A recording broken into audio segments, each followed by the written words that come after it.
Hello. Hello, Drizzy. Hello, Airy. Don't cry, Airy. Everything is fine. What a title? What's wrong with the title?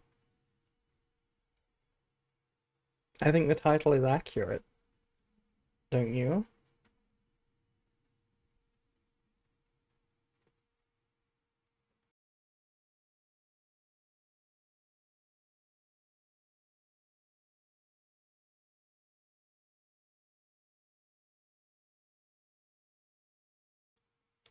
It's not fine? Okay, do you want me to change it?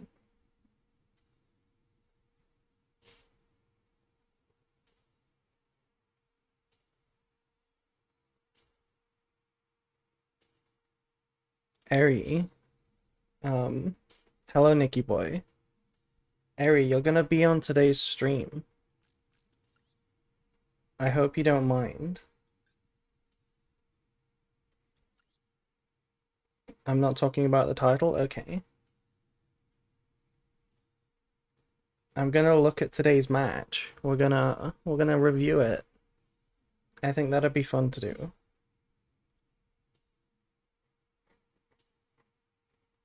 Audio is good. Perfect.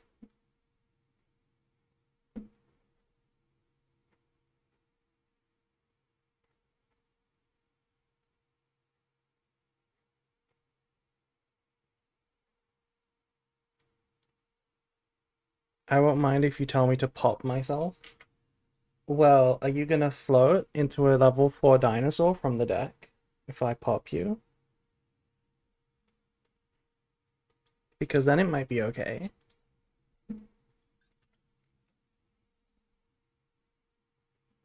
Oh, Scar is still here.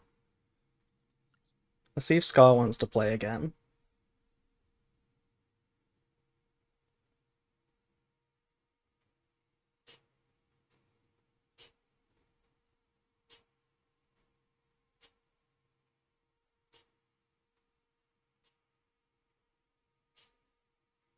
Can I join T2? Nicky Boy is in the chat. Ask Nicky Boy. Nicky Boy might let you in.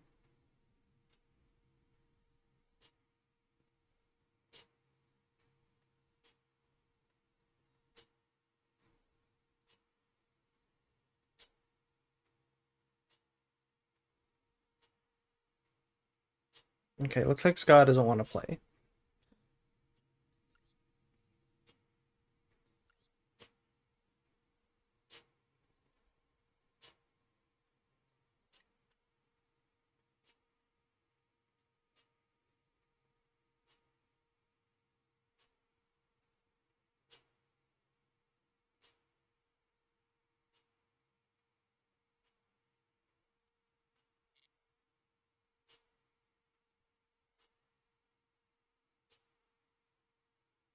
I still need some time to recover, so I'll be leaving. Have a nice stream. That's okay.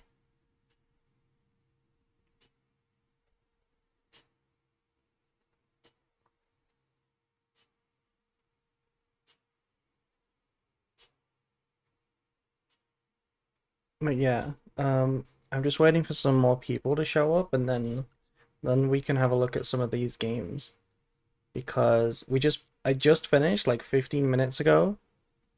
I just finished playing in my top cut match for T2 Trials, which is CDP, my team here, CDP, and we played versus McDonald's. Hello, Akemi. Thank you for playing today. Nice try. I'm hoping we do well tomorrow.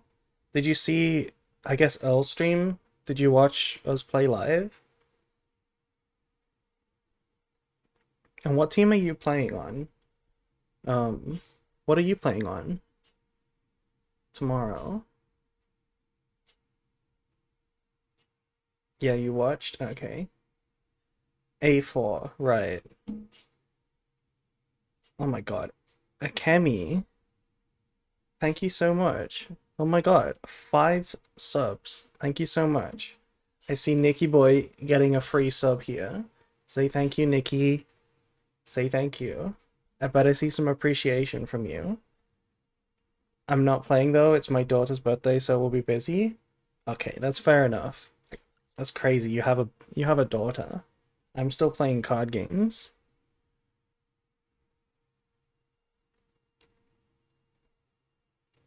Hello, Zeef.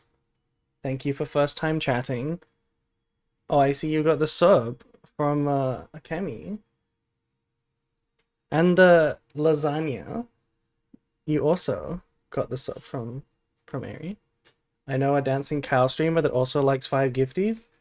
Yeah, that was me. I had a dancing cow on me for my birthday stream.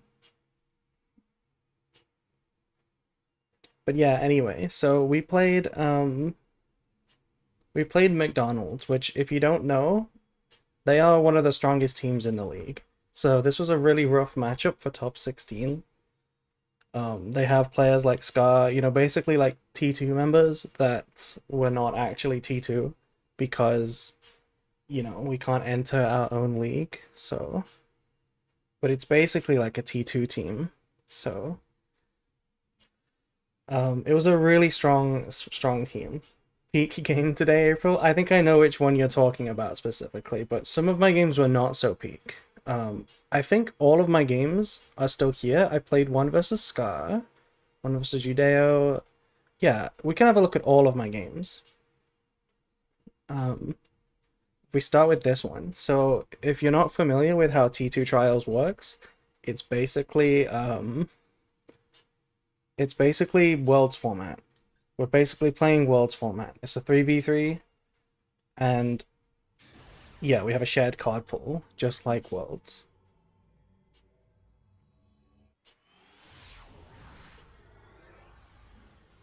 Wow, everyone's being so appreciative of the gift subs. That's so nice to see. So I'm playing branded. I also brought another deck, which we'll see soon. Um, I played branded and I won the coin flip. I'm playing a 51 card deck. You can't see because my big fat model is in the way. But there's 46 cards in my deck right now. So grass is actually not milling that much. It's only milling 11 cards. So it's not actually that good. But fortunately the hand is fine. Aliber's combo, if we get Impermed or Vela, we can dodge with Eclipse. So the hand is not that bad. I do start with grass though, just to see what happens. L grass? Yeah, so it was in fact an L grass. We have a look at the graveyard here. We milled a branded sword and a branded fusion, high spirits, an albaz, but that's it. Like nothing to actually play with. So on its own, this grass was bad. It didn't do anything. So we start Alba. I go for branded fusion. There's no reason to do anything else. I thought about a really fancy line because I did feel a delay from Scar, which is this Lancia, but I didn't know if it could have been Ash. So I was considering going like white, banish, Albaz, fuse with the kit for Rinbrum, link into Verte, like a crazy avoiding Ash line. But it would also just play really hard into Maxi. So I didn't want to do that. I just went for branded fusion, and we're going for a normal line.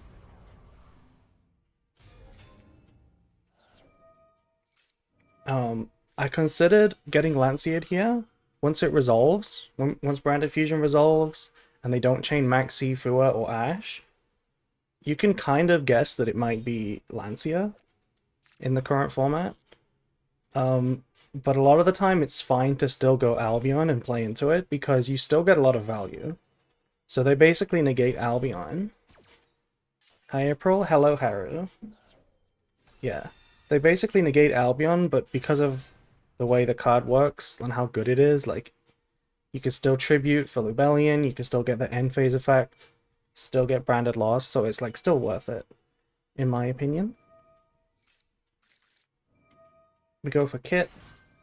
We can't get branded in white here because we can't banish, remember? So I go for branded in red, just something to set on the end board, and I choose to put back the Maxi. What is this hype chest? Frog Ponder emote. Okay, cool. Thank you for the hype chest.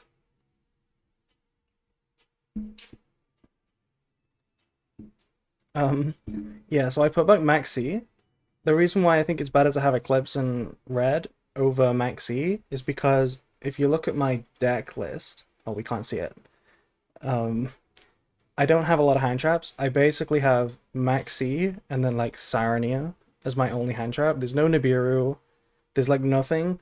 So I didn't actually want to use Maxi as like a good card going first. I'd rather have a card that's actually disruptive, like Eclipse. So that's what I thought. I also expected Raziel from Scar because, I mean, I know Scar, and I figured that he would be most likely playing Raziel if anything. So I just go for the Eclipse because it's really good against Raziel, and we set Banishment. I need a sub. Someone get on that. Okay, so I use Branded in Red in the draw phase, and we try to make a Lubellion here. The reason for doing this in the draw phase is because there's a chance, in my mind, the thing that I was actually thinking about was that Scar is the kind of player to actually play like heavy storm and like Harpy's Feather Duster in Raizio. So I actually wanted to play around that. It also could have been Tempai, which was a reasonable deck for Scar to play. So I wanted to avoid that and just get Makuria from Branded Loss before I lose the chance to do that. I need a Subway. I also need a Subway, Nikki Boy. And we make Mirror Jade. I put it in defense mode because it's just better defense mode, better into talents and stuff.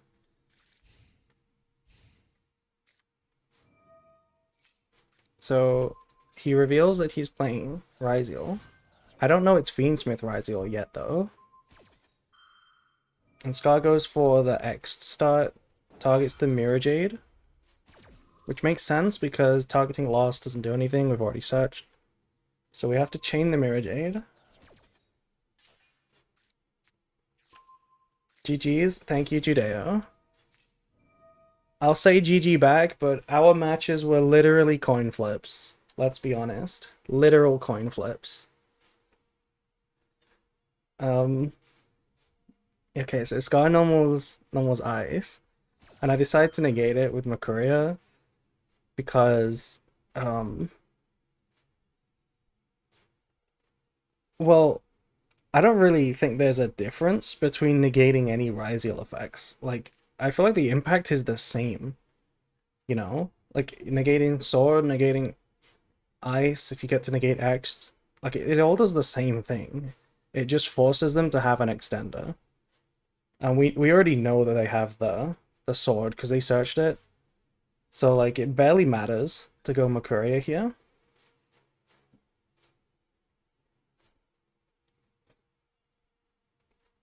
That deck is really good. Good evening, how are you doing today? We're doing good. Yeah, Judeo, we should have queued our anti-sprite deck against you. We should have queued it. I don't know why we I should have sent it game one. We should have sent the anti-sprite deck. It would have been really funny. But yeah, I negate the ice.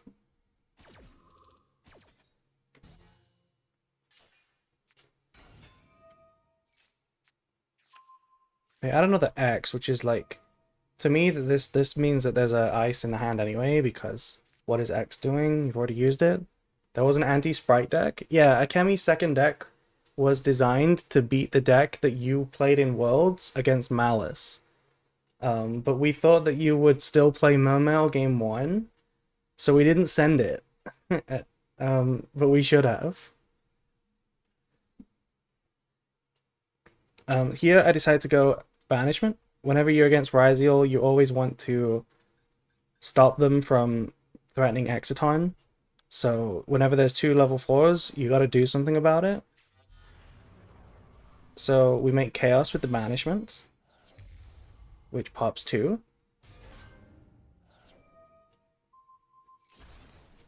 And we feel pretty safe here because we still have the Book of Eclipse. So it's really solid here. And I choose to revive the Albaz in the end phase just because it's lethal on the board now. So I don't have to resolve anything through potential hand traps. I could just attack.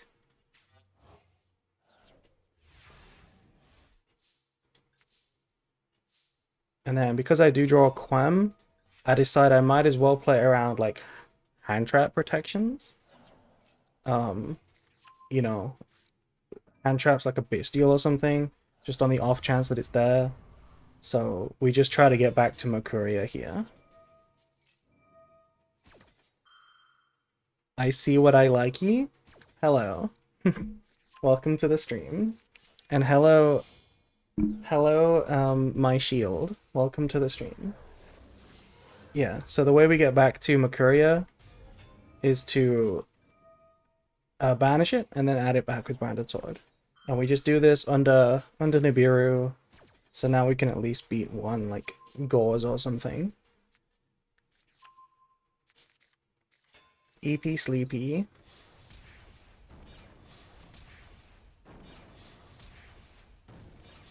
Did you change team? No, we're still on T2.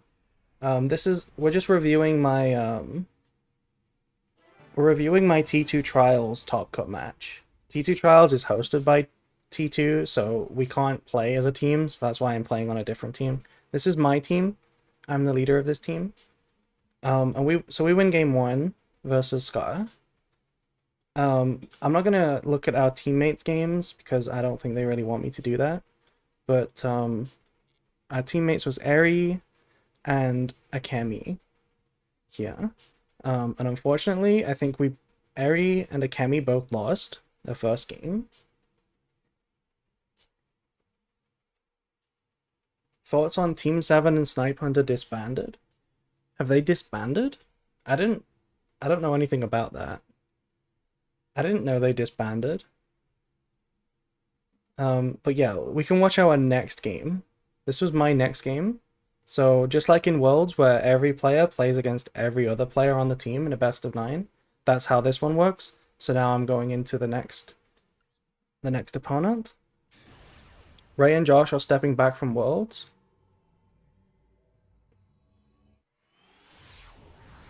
Really? So, I mean, I can understand Josh wanting to focus on TCG because TCG is like a lot better right now and he's still like a TCG player. So that kind of makes sense. Like, I get that last year there was some focus on Master Duel just because he was qualified, right? He got qualified by Quantal. And the year before it was like World Champion requalify. So like I get it. There's not really a reason to care right now because there's a chance that they can't go even if they wanted to this next year. Anyway, so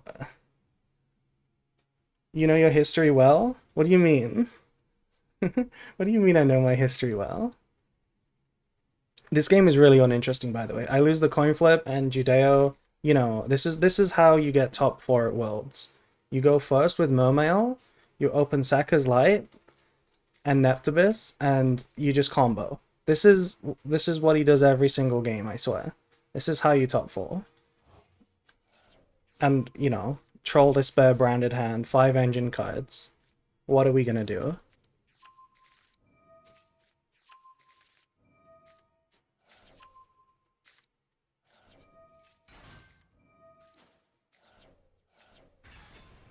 Meowning, hello. Meowning Frank. So I'll show it just briefly so that you can see Judeo's combo again. Like this is how he plays Mermail. We always draw going first hand when we're going second. And always draw going second hand when we go first. Yeah. I mean, Branded feels like that, but that's really just because every hand is a going first hand in Branded. Because you barely play any non-engine. Merry Christmas. It's September. And we actually disconnect here I don't scoop. I was gonna play it out, but I disconnect somehow. So I'm down 1-1 right now. Um so then going into the next set of games. So the way it works in T2 Trials is unlike Worlds where it's one best of 9, in T2 Trials it's like a best of 3 of best of 9s. So you actually play one set where you win a match, and then you play another match, and then there's a tiebreaker match if you play that. So we play again. We lost this first match. Our team lost most of our games here. I was the only one who won, I think. Um, so then we go into match 2, and I play versus Scar again. He lives in a different time zone. Yeah, a different planet. How far away would you need to be in December? So I go first with this hand, and this hand looks nice, right?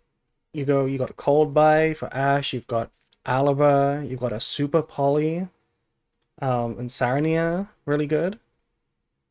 Prob not that far, probably Venus. Well, it depends how you're calculating it, right? Like if time zones are calculated based on how far around the Earth you are, then I guess you could. They're kind of arbitrary, right? If you look at it, it's not mathematical. If you look at the time zones, they're like not consistent. They're just like drawn arbitrarily to fit like certain places in them.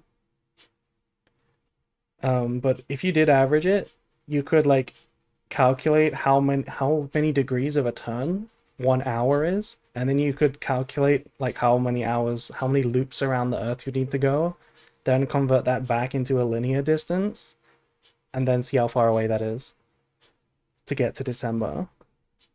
Um, but yeah, we open good, but Tempai, you know what Tempai is. Like, they always have the droplet, they always have the lightning storm, they always have the engage, and then they have the Chandra. So we get high spirits because we have the Sarania.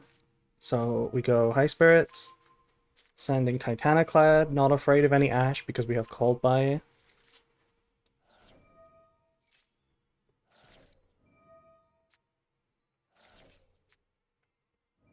I draw Thrust, but that's not a good draw because Scar's Tempai is Hand Trap, Board Breaker Tempai. It's not Hand Traps, right? It's Board Breakers. Rated with Branded after this? Quite possibly, yeah. Quite possibly. So we go Lubellion, discard the Branded Sword, into Mirror Jade. Now what you'll notice, I forgot to point it out, but Scar won the coin, and he's selected going second, so I am aware that it's Tempai right now. I do know that it's Tempai. Because even though we played Ryzeal last game, you can bring 2 decks to Worlds. Just like the Worlds players, you can bring 2 decks to T2 Trials.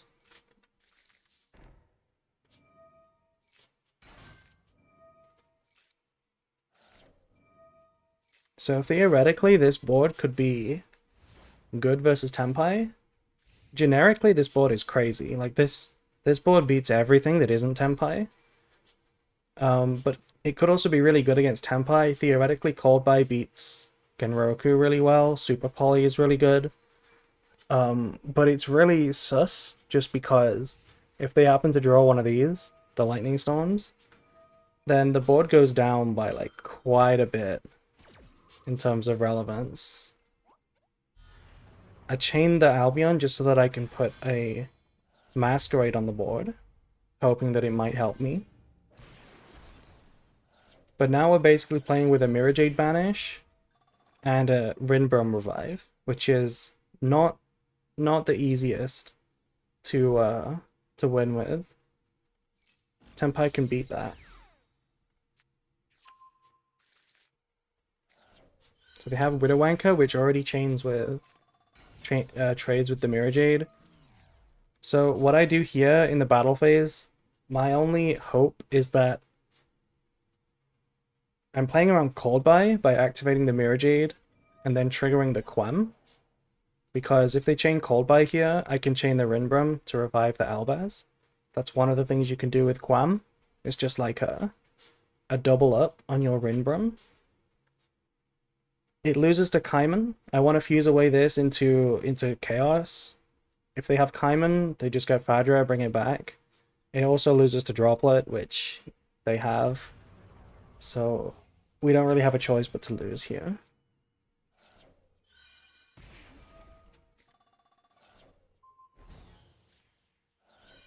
There's always that moment where you ask yourself, is my board big enough to survive versus Tempai? And you sort of copium yourself thinking maybe it is. But it never is, so I should have just scooped it up. But we play it out. We make Scar prove it.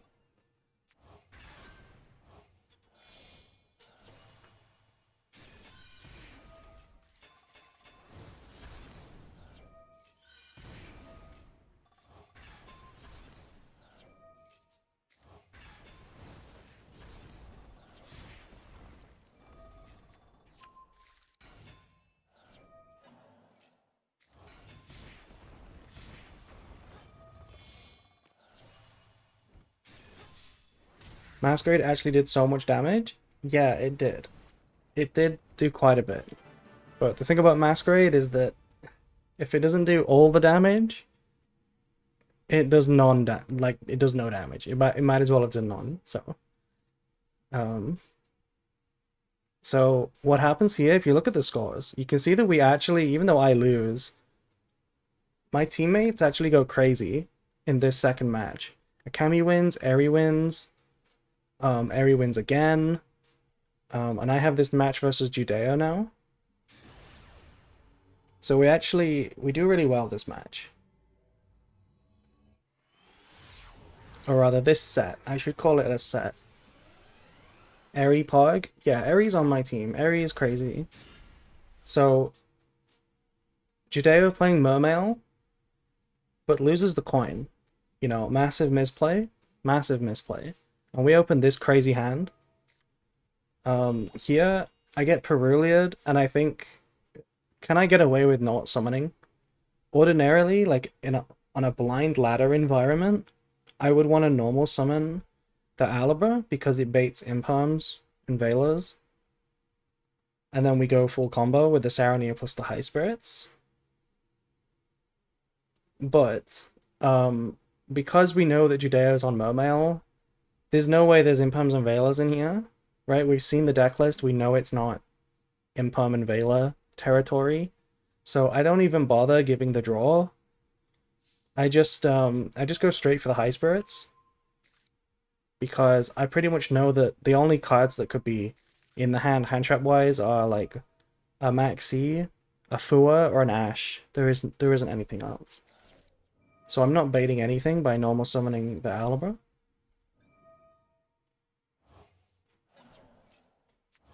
So we get back to Branded Fusion, but then I do decide to normal summon the Quam. The reason I decide to normal the Quam is because since we have Titaniclad in the graveyard, this is going to search Albaz in the end phase.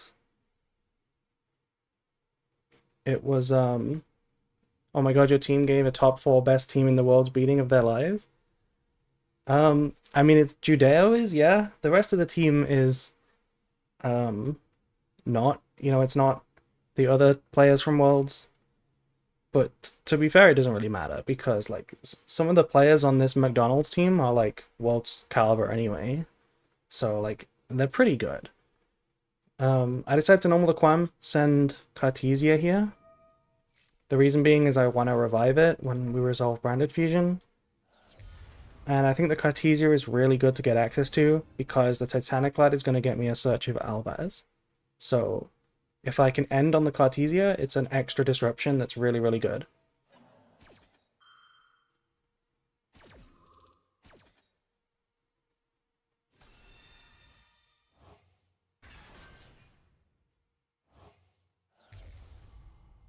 So we go for Rebellion. I discard the Tragedy, but honestly, discarding Alba is probably even better. Just because this game is going to be decided by like whether or not they can break the board, and I feel like having Alba in the graveyard is just slightly better. It doesn't actually matter though, because you'll see in a minute, we're actually going to fuse away the Alba too. So what I could do here is set the Coldby and pass, and then save the Cartesia for the opponent's turn, search Albaz with Titaniclad, and then have Cartesia on the board to fuse with my Albaz on their turn. But because I'm actually playing Masquerade, I decide I might as well make it again. I might as well just make the Masquerade here, because that preserves my Cartesia on the board anyway. This Alba wasn't doing anything, this Lubellion wasn't doing anything. So we get to at least trigger Branded Lost, set the Coldby, and now we get the Albaz anyway. And here I set Banishment. We don't have Lubellion on the board, so Banishment isn't an insta-chaos, but it's still good here because we could potentially fuse away the Mirror Jade, and then revive it with the Banishment. That could be an option. Alba just for the extra survivability? Yeah, if it was between one or the other, we got both this game, but if it was between putting one in the graveyard or the other, I feel like the Alba is actually better because it's survivability. So here we're going to see Masquerade go crazy. Masquerade goes really crazy this game. There's actually a lot of effects in Mermail. And Cold Buy on Dragoons is crazy, by the way. This is like one of the best Cold Buys that there is. We don't Cold Buy in response to the Pike. We make sure that the Dragoons itself activates so that they pay the extra 600. Then we chain Cold Buy.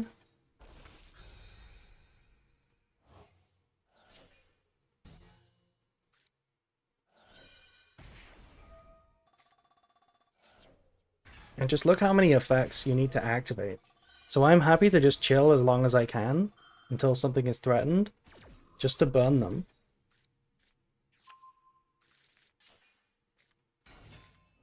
I decided to banish the Neptibus because Neptibus is really good.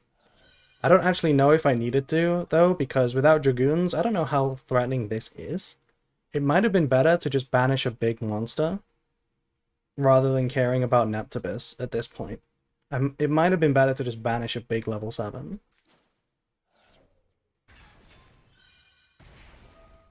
So we go for the bounce, and I let them bounce the Quem. I'm surprised that Judeo bounced Quem here because there's not really a good option. You can't really break this board no matter what you do. But bouncing Quem is fine. Like, bouncing Quem is totally fine because now a new option opens up for me. And that new option is to use Cartesia to make Lubellion with the Mirror Jade. And then we can still have a discard for the Lubellion and still get to use the Mercuria. So that option is now available. And they try to pop the Masquerade, and I decide to be... I think this was a mistake, but I decide to be a bit of a bitch. And I prevent them from negating the Masquerade. I want to see how they keep... burning. I want to see it happen. So I negate that. They go into the Spirit. Can you say that again? That I'm a bitch? I decided to be a bit of a bitch.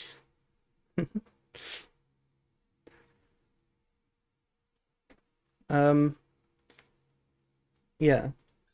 But I think it's reasonable. I think it's reasonable anyway, just to keep it alive. I have a lot of tools to protect this Masquerade. I feel like it actually is reasonable to keep it alive. I let this happen, and then here, I knew that Judeo was playing the rank 4, the Kraken, and I didn't really think about it too much, but I didn't want to let that happen, so I decided to use the Cartesia now. If they went for the Kraken, interestingly enough, I couldn't actually do this play, because my Mirror Jade would immediately become water. So I actually had to do this now. Now we get to discard this Quem, which Judeo was kind enough to give me, back to the hand. And then here I choose to chain Banishment. They should have let Banishment target Albaz, it would have been perfectly balanced. If Banishment could target Albaz, that would be an insane card. That would be literally an insane card. That would be so broken. That would be so crazy. Um, but yeah, we go chain banishment here, and here's the reason why we want to chain banishment. So we want to get the Mirror Jade back on the board, and it wants to be under the branded loss window so that I don't lose to a cold buy. Judeo did not start with Sekka's Light, so there's a chance that they could have cold buy. But also, my Lubellion is wanting to make chaos here. I'm wanting to make chaos. So what I can actually do is fuse away from the board while the Lubellion is resolving into Grand Granol. And then we get, because we're going to put back the Lubellion anyway for its own effect. So you might as well get value out of it on the board, removing it, and then shuffle it back. And I also put back the Titaniclad, just because Titaniclad is one of the only monsters you can make with Rinbrum reviving Albaz against Mermail, because everything is water. So because we have Mirror Jade on the board, we can't make a Mirror Jade, and we can't make a Lubellion or an Albion because they're all water. So the only thing we can make is Titaniclad. So that's why we put that back. And then I pop one of the level 4s and then one of the big guy, because you know, removing one level 4, they can't overlay anymore. We draw one, and at this point Judeo is out of gas, but what's funny about the board that we still have, we could probably disrupt an entire new fresh hand with fresh ones per turns. Because this Mirror Jade is live for a banish, this Albaz and Rinbrum is live for a fuse, we have a Masquerade still ticking, we have a Golden Sword Soul attack negate. Grand Granol can summon Quiritus. This is still like a crazy amount of disruptions. We have Furious in the extra deck, which we could have made with Albion if we get there. But we just go battle phase. Pile of trash 1-0? What do you mean by that?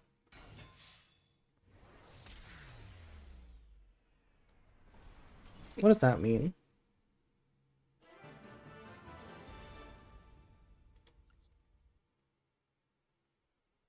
Okay, so we ended up winning this the second set. You don't know the joke? Oh, you mean the branded is a pile of trash deck? Yeah, I get it. That's something Judeo said. Um there's one more game. This is the last game of the second set here.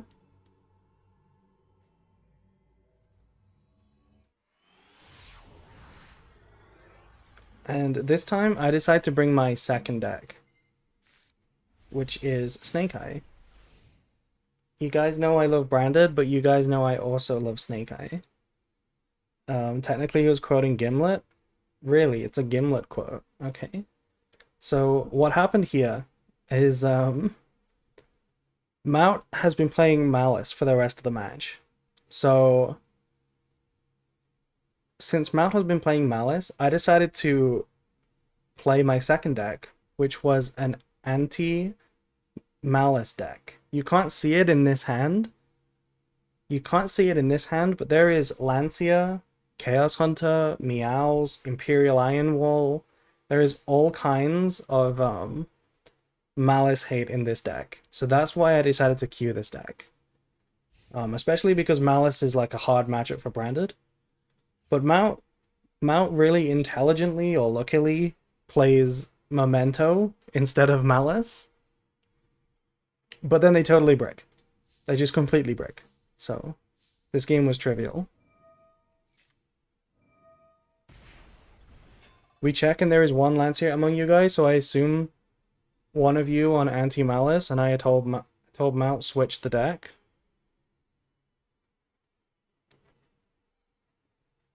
I mean, Yuki, are you just self-reporting in the chat that you cheated? Thank you. Thank you for colluding. W judge. But we just decide to we summon the golem.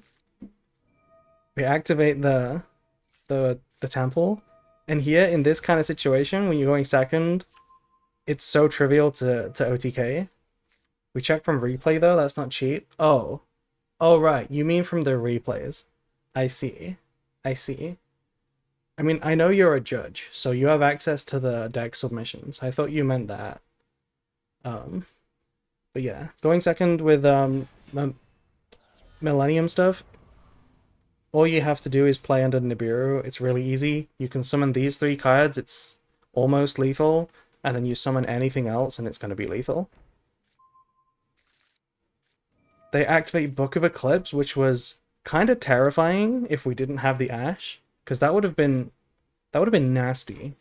We would have still won because we would have been able to normal summon Maxi, activate OSS, but it would have been quite scary. In fact, I don't know if we would have won because we would have had 4 blocked zones. So this Ash was actually really necessary.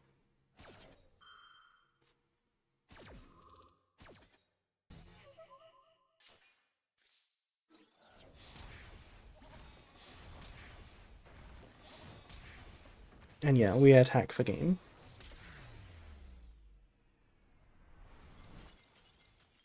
I was disappointed that I didn't get to play anti-Malice versus Malice, but we won, so it is what it is.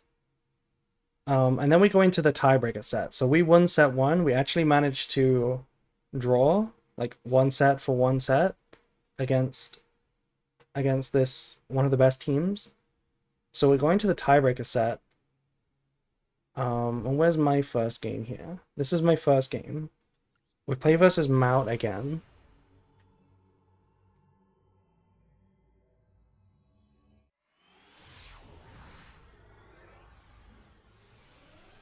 So because Mount has been playing Malice, and I did not see that he played Memento in the last game, I decided to play the anti-Malice deck again.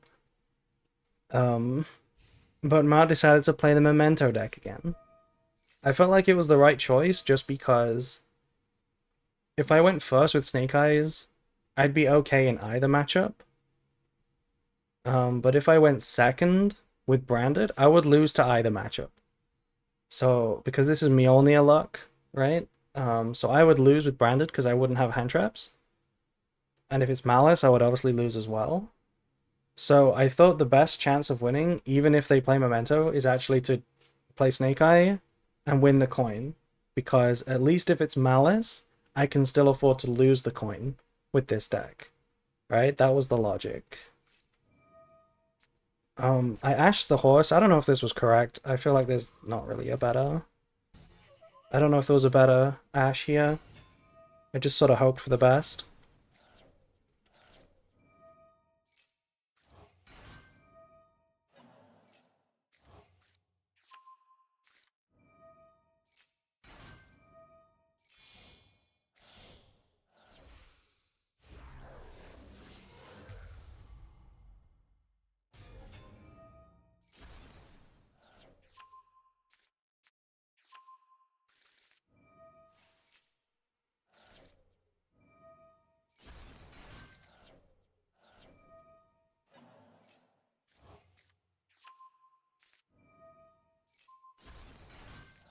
So, I don't know if you guys watched Worlds. I don't know if you saw in Worlds, but there was a version of Memento that a couple players brought that was going for the Mjolnir luck. So that's why it's suddenly more popular now. Here they make the Cross Sheep, which makes the Phantasme live. I decided I might as well use it. Since I knew that this was the Mjolnir luck from looking at the deck list, I kind of knew that at some point they were likely to make another link. Like, they were likely to go into a Dagda, but I wasn't confident on exactly how the combo would go. I didn't think if they would go, I didn't know if they were gonna go like Appaloosa as the next Link monster, and that would negate Phantasme. So I just decided to use it now, because I wasn't sure. And I drew kind of bad. Like, the card that I would be trying to draw, I guess, is Max C. Like, that would be the only good card. The Chaos Hunter isn't nothing, so that's why I keep it. Because, you know, they're gonna go Creation King, and then we can prevent Fusion Graveyard Effect, we can prevent Creation King Graveyard Effect. It also puts a body on the board, so like maybe we can do something through the Mjolnir luck, but probably not still, right? And they do go for Dagda here, so this would have been a better time to use the Phantasme.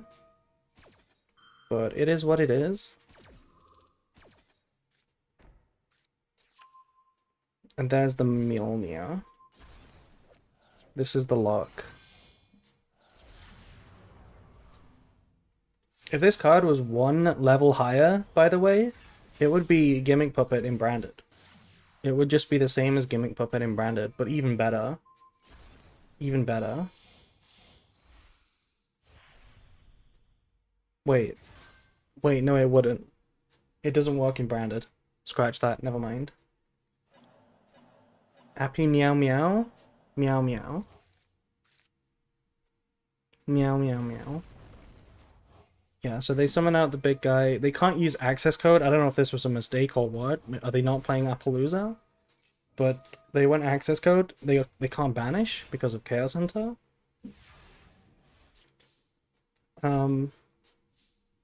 And then we draw lands here. There's like nothing to do. It doesn't matter what we draw. The Mjolnir luck is crazy. This says we can't special summon until the end of the next turn. It's just Gimmick Puppet. I miss Branded Puppet and Voiceless Voice Jaugen. I don't miss Voiceless Voice Jaugen, but I do miss Gimmick Puppet. I miss Gimmick Puppet. I miss being able to go second with Branded. Completely int into Max C, clear the board, and then Gimmick Puppet them, and still win. I miss being able to do that.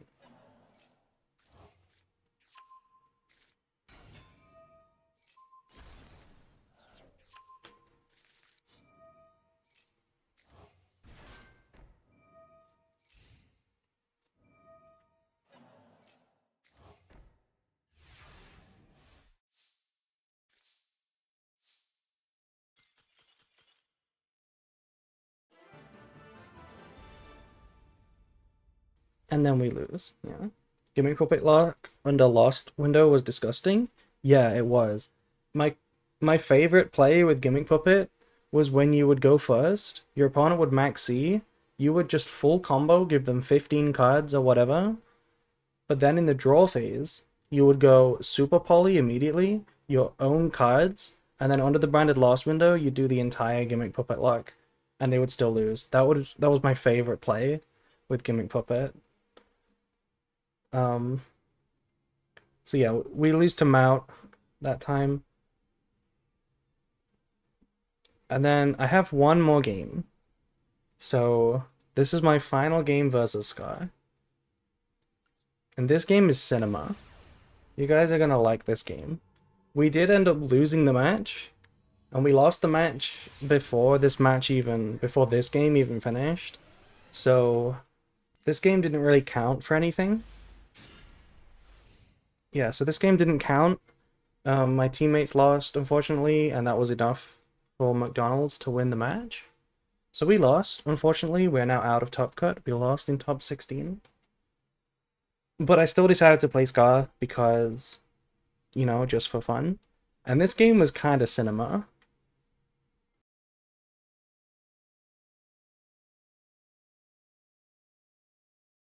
So, I won the coin flip, but I decided to select going second.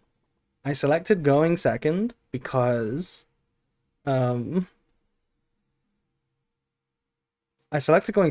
last time we played Scar, he played Tenpai against me. And because his second deck is Ryziel, I thought that to play around Branded, Scar would probably Q Tenpai again. Because Ryziel is like the kind of deck that can lose going second against Branded. Oh, sorry, even when it goes first. It's the kind of deck that could lose to Branded. Um, so I thought that he would play Tenpai. So that's why when I won the coin, I made him go first.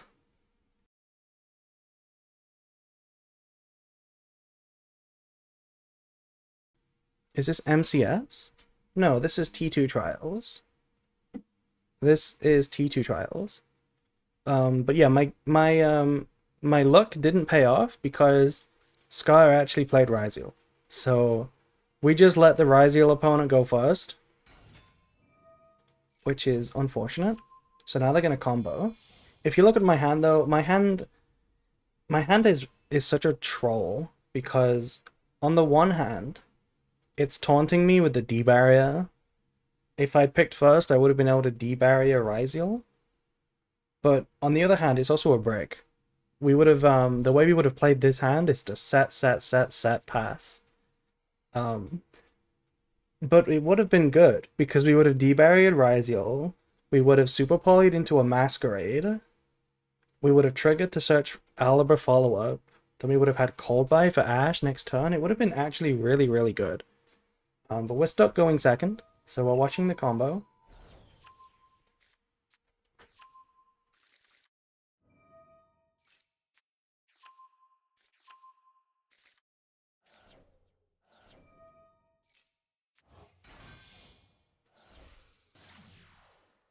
I often heard T2 trial is just the 20 where top 1, top 2 player got recruited into the T2 professional esports organization.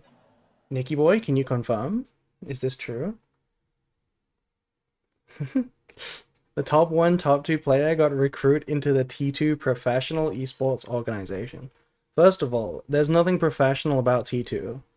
We are buffoons. Second of all, no, that's not true. We don't recruit based on who wins T2 trials.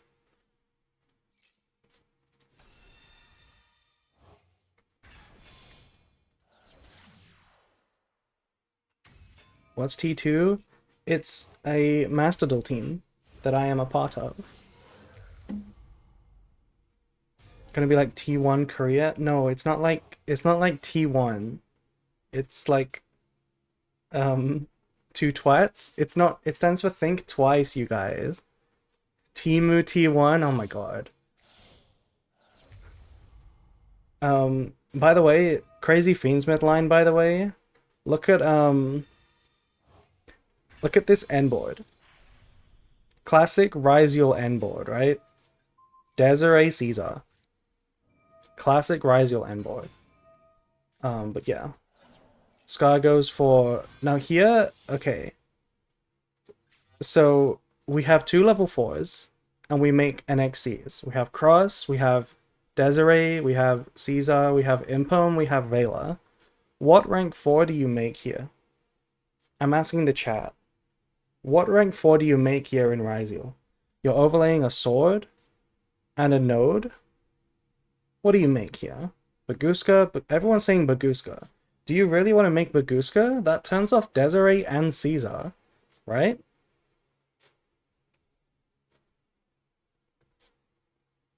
The negate dude? What's the negate dude? Why is nobody saying detonator, by the way? You know, it is Ryziel. Why is nobody saying detonator? Utopia? They're going first.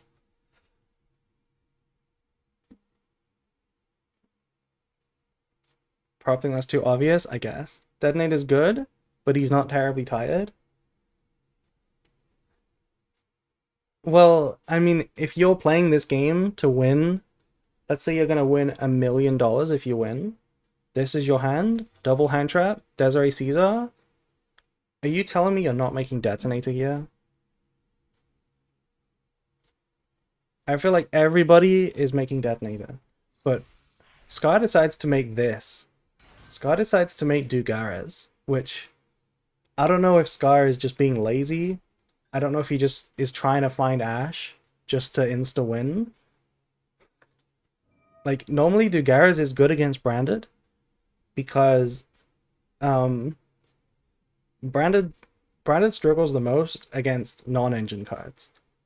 You know, it can kind of deal with engine competently, but what it can't deal with is just Ashe, Maxi, Impum, Impulse, Called by the Grave. Those are the hardest cards to beat with Branded. So I get going for Dugares, but when you have Impum Vela already, I feel like you don't bother doing that. Don't you just make Detonator here? Because you already have 2 non-engine. If we had 0 non-engine, I would get it. But it pays off because they find Lancia, which is one of the better cards as well against Branded. Branded does need to banish, especially going second.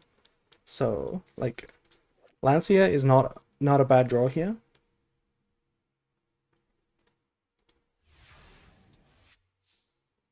Okay, and we draw Lubellium. Okay, so the board is looking good and the hand is looking bad. Any ideas how to break this board, chat? Anyone have any ideas on how to beat this? Let me see if anyone can see the line that I did. Or a better line. Super Poly? Well, Super Poly is not live. You can't fuse this board currently. Caesar and Desiree is not fusible. Top right, good answer. Lub search Druis Worm. We're not playing Druis Worm. We are only playing Sarania. There is no line, you just lose? Really, Scar? There is no line. Can you set and Spolly? Right, so set Tragedy, and then Spolly away the light monster, the Desiree. And then what? What happens after that?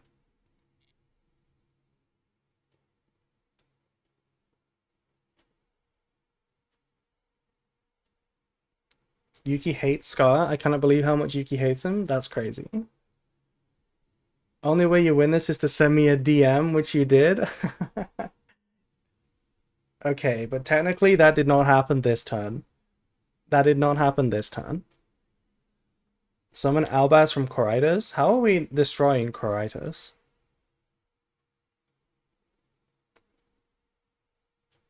So, in my head, the way that I thought that this has to go, I have to resolve Lubellion.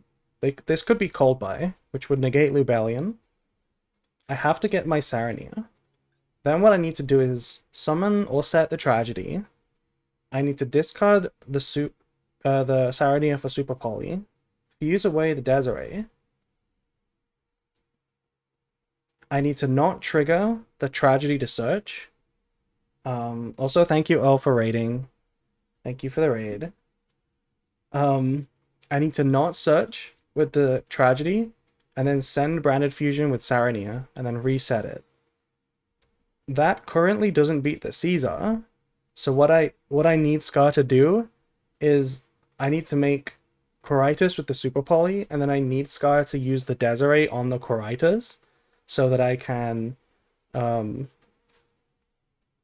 actually, no, I need him to not use the Desiree. That's what I need. I need him to not use it, because then I can go activate, reduce the Caesar to 0, attack it, and then main phase 2, I can resolve the Branded Fusion. That was the plan. That's the plan. It loses to Imperm and Vela, but I didn't know about these cards, so... that's what I decided to do. What's this? This is me analyzing the match I just played earlier tonight. I played a Top Cup match in T2 Trials where we lost. But we had some good games, so I'm showing them off. We normal the Tragedy, activate the Sarania. The reason we activate it is because they've got a card in the graveyard that's relevant, so we might as well try to banish something for free. Scar Chain's Lanzia though, and I kind of realized that I have to call by this, because you have to call by Lancia, because call by can't be used after Lancia resolves, and we need to resolve Tragedy, which second effect banishes, so we need to be able to banish. So I have to call by this.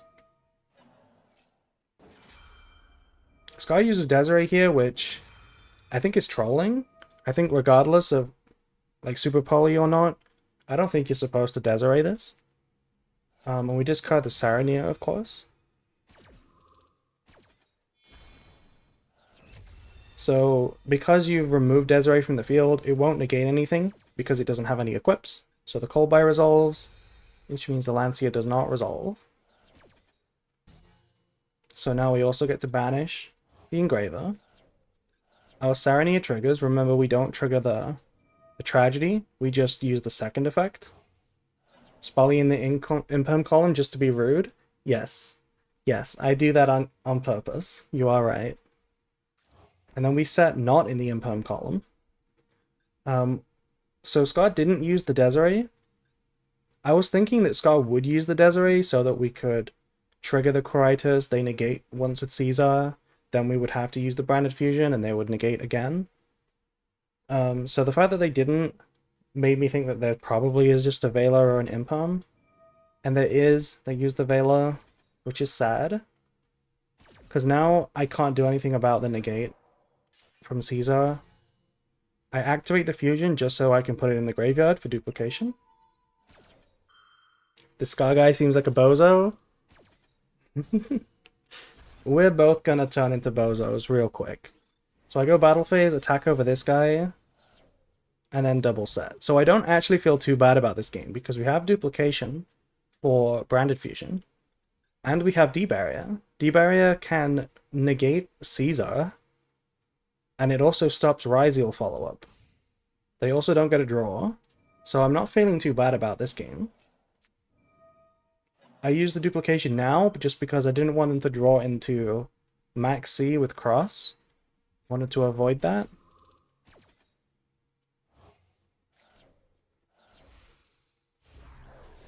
I thought it's for any XCs. What do you mean? Oh, why is their field spell not working? I see what you mean. Yeah, you have to detach from a Ryziel for Cross.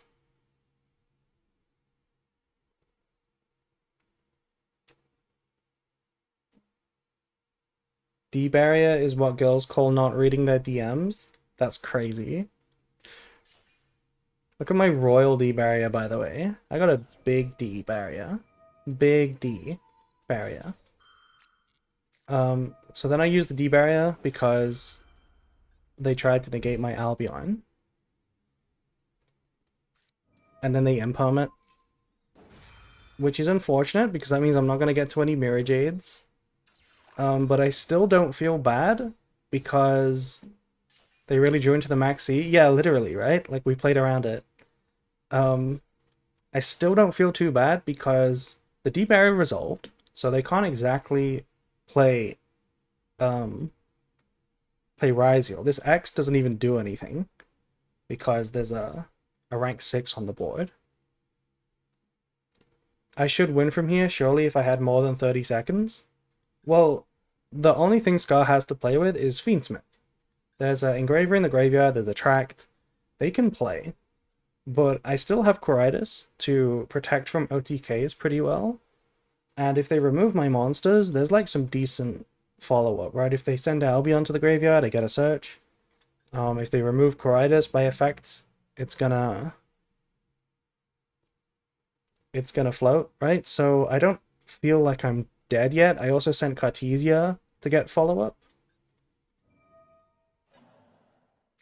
So Scott burns me for 12, because he's a bitch. And then they revive the Engraver. They have to link off the Caesar into Moon here. The reason to go Moon instead of directly into Sequence is just for names in the graveyard. You want to get everything back into rotation, right? Get the Lacrima into rotation, the Requiem. Now they go Tract.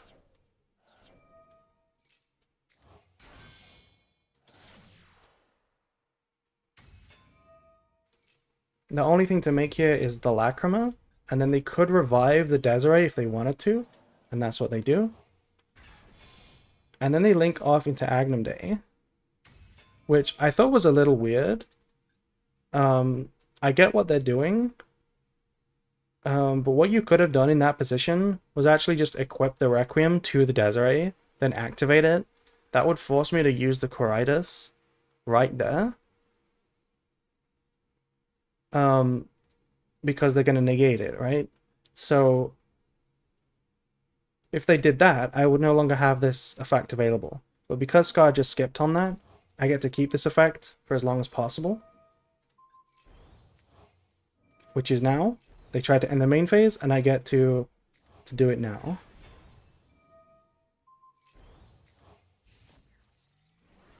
I guess it didn't really matter too much because this would have been 0 regardless. So it actually didn't matter. Scratch that, it doesn't actually matter. But we get end phase Search of Branded in white. I get white here because there is an Albaz in the graveyard and I want to play around Ash.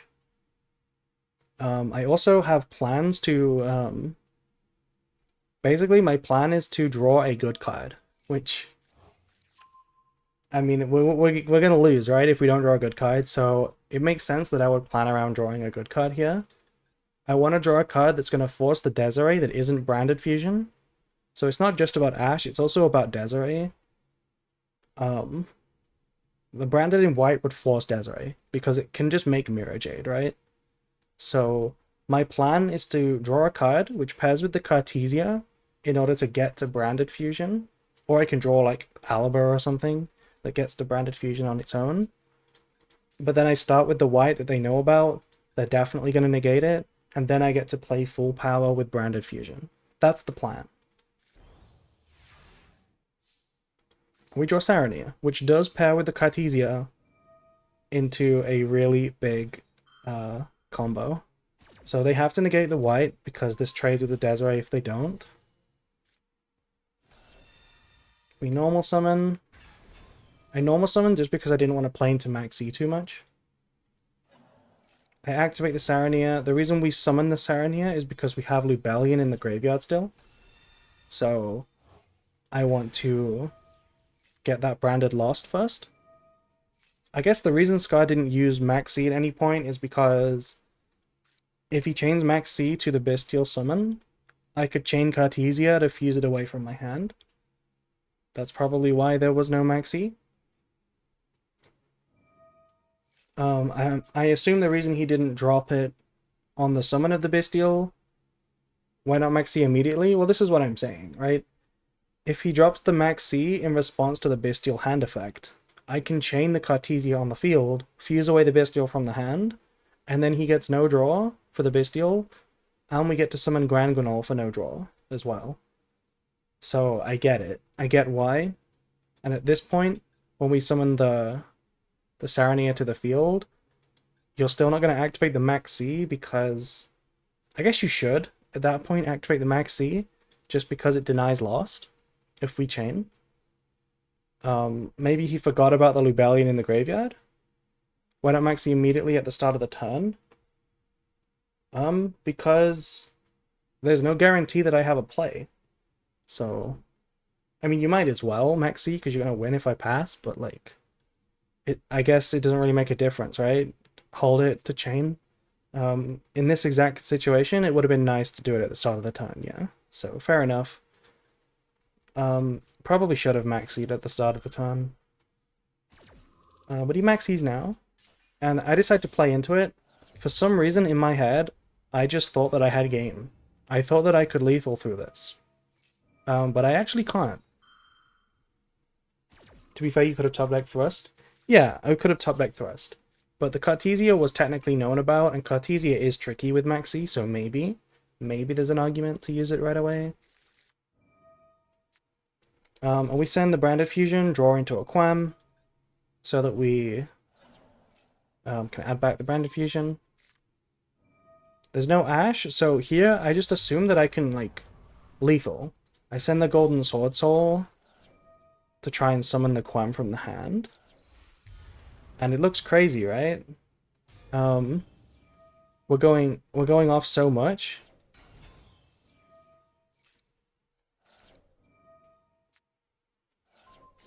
But I make a really big mistake, which is I banish this Desiree, and for some reason I completely just expected banishing Desiree. I expected my attack to all go back to normal for some reason, but that's not gonna happen, right? It's the Lacrima that makes your cards smaller. So I thought I had the means to attack over this, but I actually don't. The Quam will revive the Mercuria here, and we just don't have anything to attack over, so I have to crash. Our opponent has a bajillion cards. Surely? Yeah, it's surely game, right?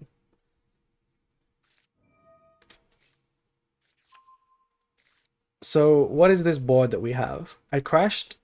The reason I crashed the Mirror Jade, by the way, is because I want to be able to make another Mirror Jade or revive it with Quem and have it be reset. I don't want it, because I used it last turn, I don't want it to have no banish. So we do destroy. They burn me again, and we're down to 1100 now, which is really scary because if we get burned again, we're dead. We are dead if we get burned again. So they start X'd, and it makes sense to target the Mercuria here, because if they target a Quem can just trigger in response. So they target Mercuria, so the negate is now offline. I will never get over how funny it looks to have Mercuria on the field. Why does it look funny? Mercuria is cool.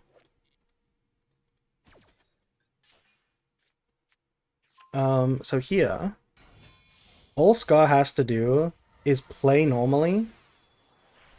Like summon Ryziel cards. But for some reason he decides to go Baguska.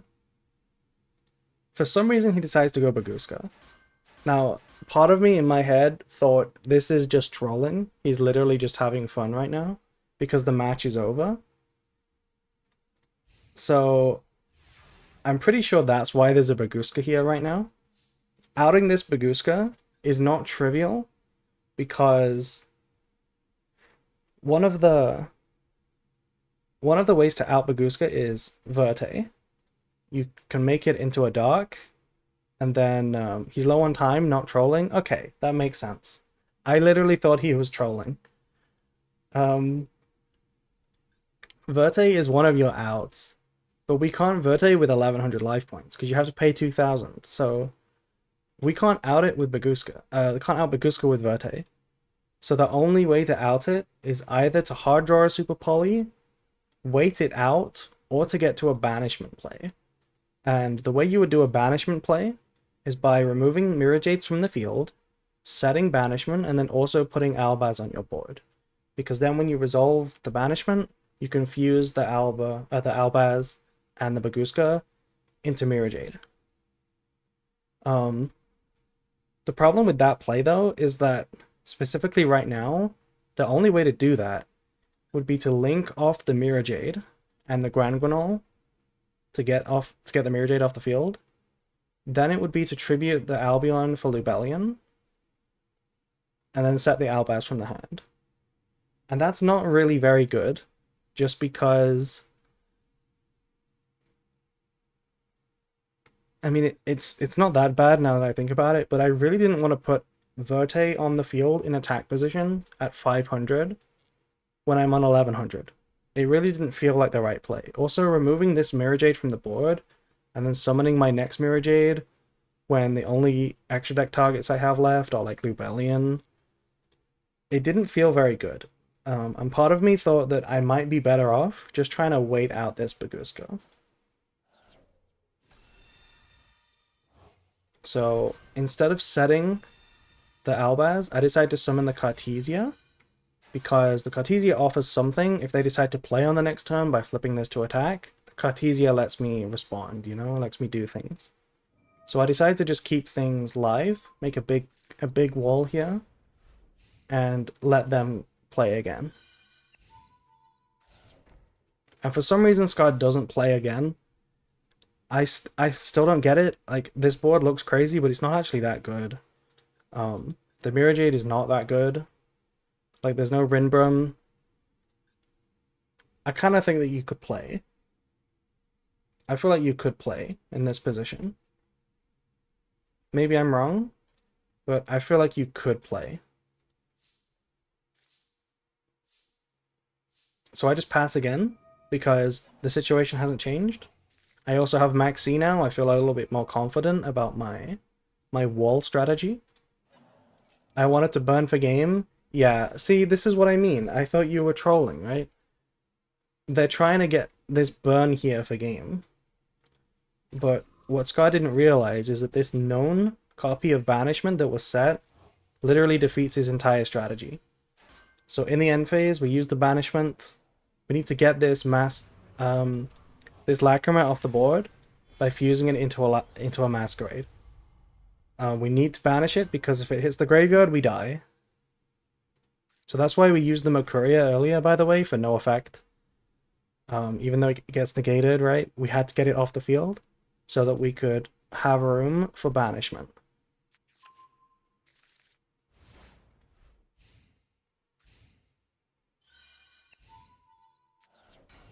So then they normal summoned this Fool Us, and I decided to max E because I thought that they were going to link into SP here. I thought that that's what was going to happen. They decided to Ash the max E. Why not make Verte on your turn and go for game?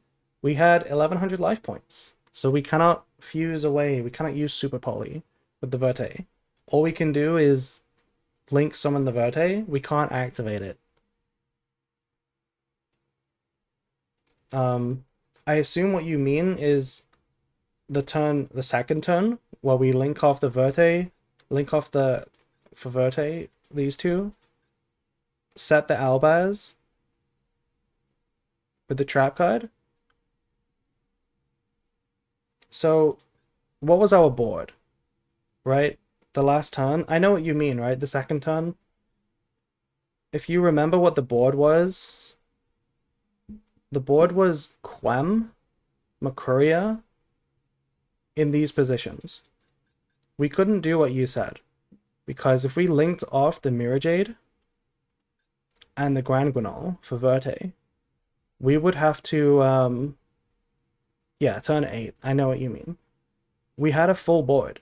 We would have to set the Albaz, and then we would have 5 monster zones full. We wouldn't be able to flip the banishment. So it wasn't possible to do that, because we wouldn't have been able to activate the banishment.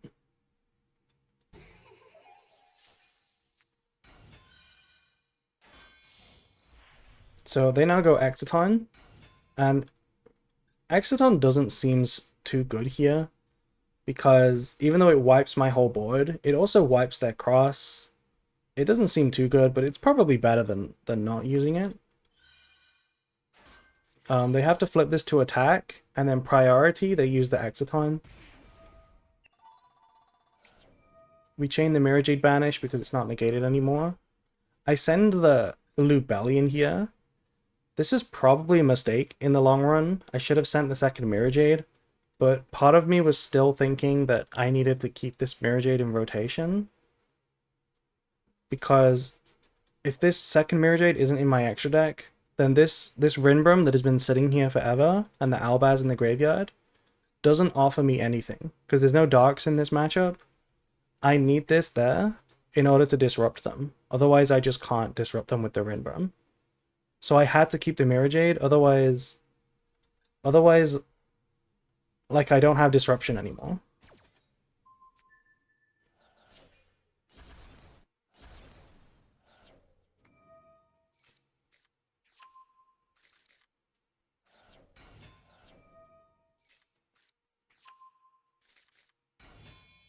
So they summon the node.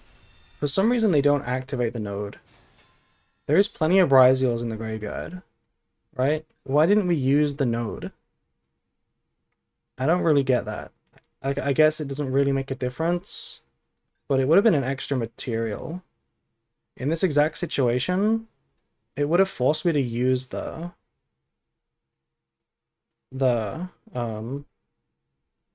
actually, you know what, Phoebe, you're right. I just realized it too.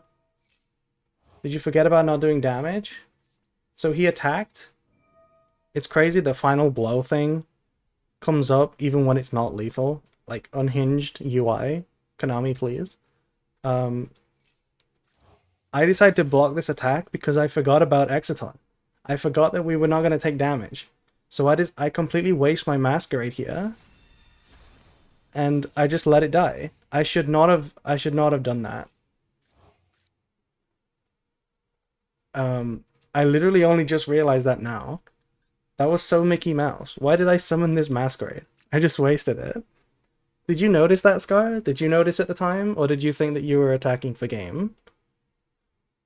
Were you just trolling me? Or did you also forget? You also forgot? Okay. So in the end phase, we get Branded Sword. Now, why do I set Branded Sword? I set Branded Sword because you tried to bait that exactly? Okay, fair enough, Scar. I set Branded Sword because I want to eventually get this sword into the graveyard so that I can add back something from my banished zone. Either the Quem, the Golden Sword Soul, or like an Albaz. I really want that resource. And in order to do that, I have to set it first.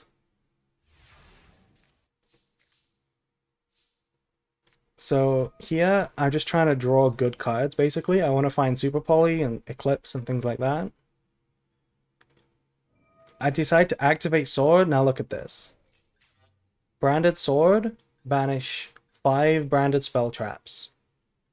Have you ever seen this before?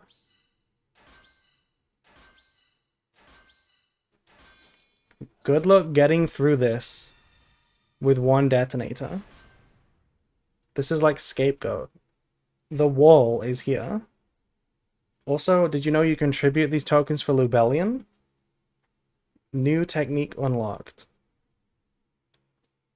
So the plan here is just to wall up. We set this High Spirits. Why do I set the High Spirits? Because it might bait a detonator target. Without cross in rotation, the Raziel deck is like ticking. You know, like the resources on the Raziel deck are ticking. So every single negate, like every single pop from a detonator, is a resource gone.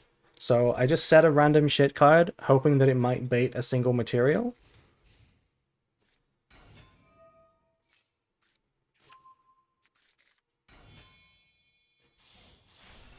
And then Scar makes a second detonator. It's crazy, you don't see 2 detonators on the board very often because of cross. But you can actually make 2. It is legal. So now they start clearing my Scapegoat tokens. Fucked up part, they were dragons. Yeah, they're also dark dragons, which is going to come up in a minute. So here we draw Super Poly. But here's where I make a big fuck up here. So in my head, I thought about this with like a very little amount of time. I thought for like 2 seconds that this is lethal. I thought, oh yeah, I have Super Poly and Mirror Jade. Normal summon, switch to attack, Super Poly, battle phase, banish, attack, attack, attack. Game over. But I don't have a Mirror Jade target to send. So that play does not work. So I normal summon, switch to attack, and then I suddenly realized that this play does not guarantee lethal. So I fuse anyway. But this is not lethal, because if we go battle phase and attack, detonator can protect. So we can't get over this detonator very easily. So I decide to keep playing.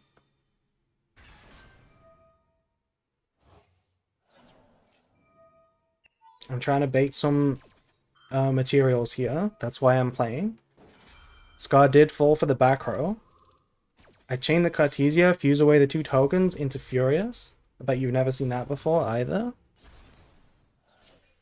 We get back the branded, the Golden Sword Soul. I use Thrust. Now here's a weird interaction that I didn't really think through very well. They decided to chain Detonator, target Mirror Jade. And I decided to chain Furious, popping the Detonator. This is going to make the Thrust basically fizzle. So I don't really know why I played it this way. But regardless, we have now altered all the material, so the detonator dies, and that's gone forever now. With no cross, both detonator used, Ryziel is out of resources. They don't have any Ryziel deck anymore. We've also banished both Engravers and Desiree and Lacrima, so they don't really have a Fiendsmith deck either. So I'm feeling pretty confident about this. I have a Lubellion on the board, I have an attack negate.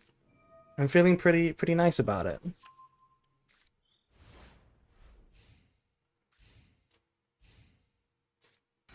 I've not seen the first effect of Soul Resolve once since starting the game 2 years ago. Yeah, it's a very rare secret effect. So you'll notice Scar's extra deck is down to 2 cards. One of them is Moon. Completely useless Moon. And I don't know what the last card is. It's probably like SP or something. here I attack with Lubellion. I don't know why I attacked with Lubellion. This was really stupid.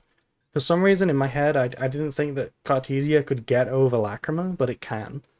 I attacked with Lubellion. And that just sets me up for getting denied by the Lacrima effect. Because now there's an Agnum Day.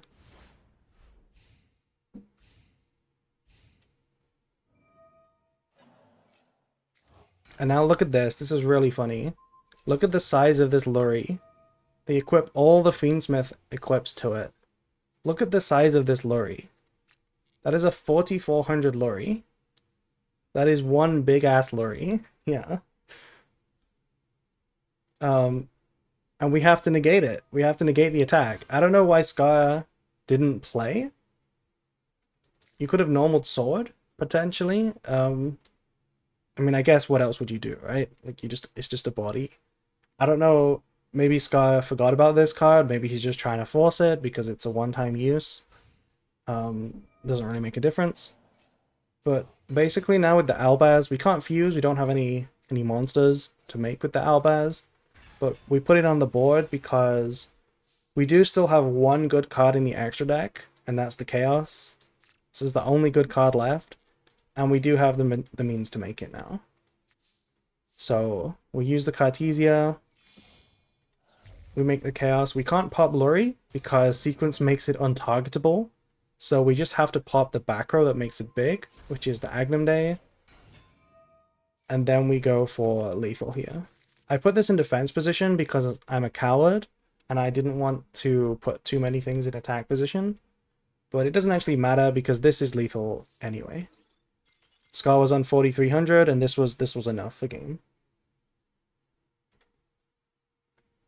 So that was the final game of my match, which was really cinema for some reason. It was really miserably played. I played it really badly, but you know, it didn't really make a difference to the match. Unfortunately, we did lose the match. Literally took like half an hour. Yeah, and you wanted to take the point away from me. You wanted to call it my loss. I can't believe you, Phoebe. Yeah, but that's it.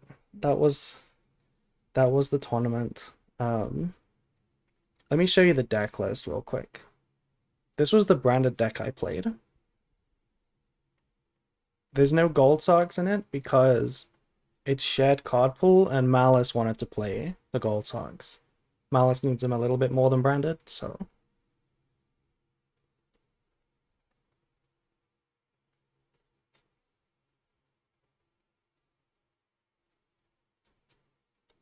It's basically just a standard sort of branded deck with some non-engine, like, that's good against Ryziel. D-Barrier for Ryziel? Yeah, so this isn't something I play in a normal format, like on the ladder, but whenever you have a tournament where there's a chance that you know what your opponent is playing when you go first, D-Barrier becomes a better set with Thrust because if it ever happens to be like a silver bullet for the matchup, you might as well set it, right? Instead of dupe, you might as well set the D barrier because it's just a free win. And Ryziel is one of those decks. So that's the reason for playing a D barrier. Let me show you my other deck though, because this is the one that's more interesting. This is the anti-malice deck that I made. I only played this twice, and it never really came up, because we didn't draw the anti-malice cards. And we didn't even play versus malice. I missed some of the earlier games. How did evenly perform? I never drew the evenly matched. It never came up. She's just using it because it's royal?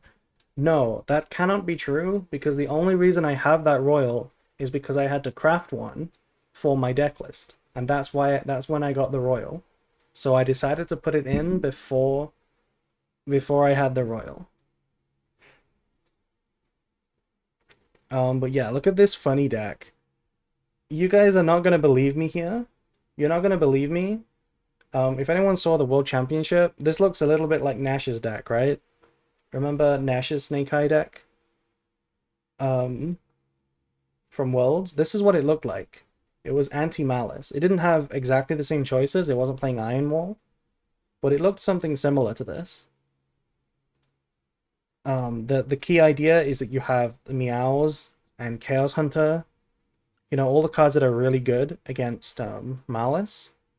Snake Eye is also one of the engines that plays the best with these cards. Or like Millennium Snake Eye, because first of all, Chaos Hunter, if you mill it with Vampire, you can just summon it. Same Palancia, you can just summon it. And if you get one in the graveyard, you can also push it into the back row with Flamberge, and then summon it on the opponent's turn. So you can basically summon it with Vampire, but if you happen to mill, let's say you don't draw Snake Eye, and you mill a Chaos Hunter and like a Diabellstar, you don't have to choose between the Diabellstar comboing off and the Floodgate. You can get both. You can go for the Diabellstar, and then the Flamberge can summon the Chaos Hunter. So like it's a good engine to play alongside the anti-malice cards. The Griffin here, same idea. If we happen to mill Iron Ball with the Vampire, we can adapt our Snake Eye combo to go Griffin to set it, because that should be better than like an IP or whatever. That's the idea. But unfortunately, we never got to play versus Malice. So I built this deck for nothing. And you guys are never going to believe me, but I built this before Nash played at Worlds. I built this list before Worlds. I thought I was cooking with this idea. Then I saw Nash playing it, and I was so annoyed. I was like, he's copying me. How? But this was my idea. I believe you. Thank you. Thank you. This deck just bullies little girls, basically. Yeah.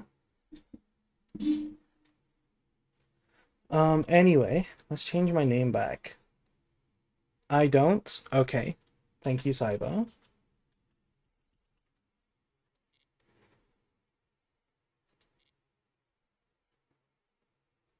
Okay.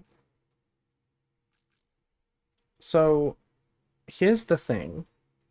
I said on my schedule that I was going to play rated and ranked, depending on whether I was in ranked or not. Still in Master 1, you know, still not Master 1 yet. So I said I was going to play rated. But here's the thing.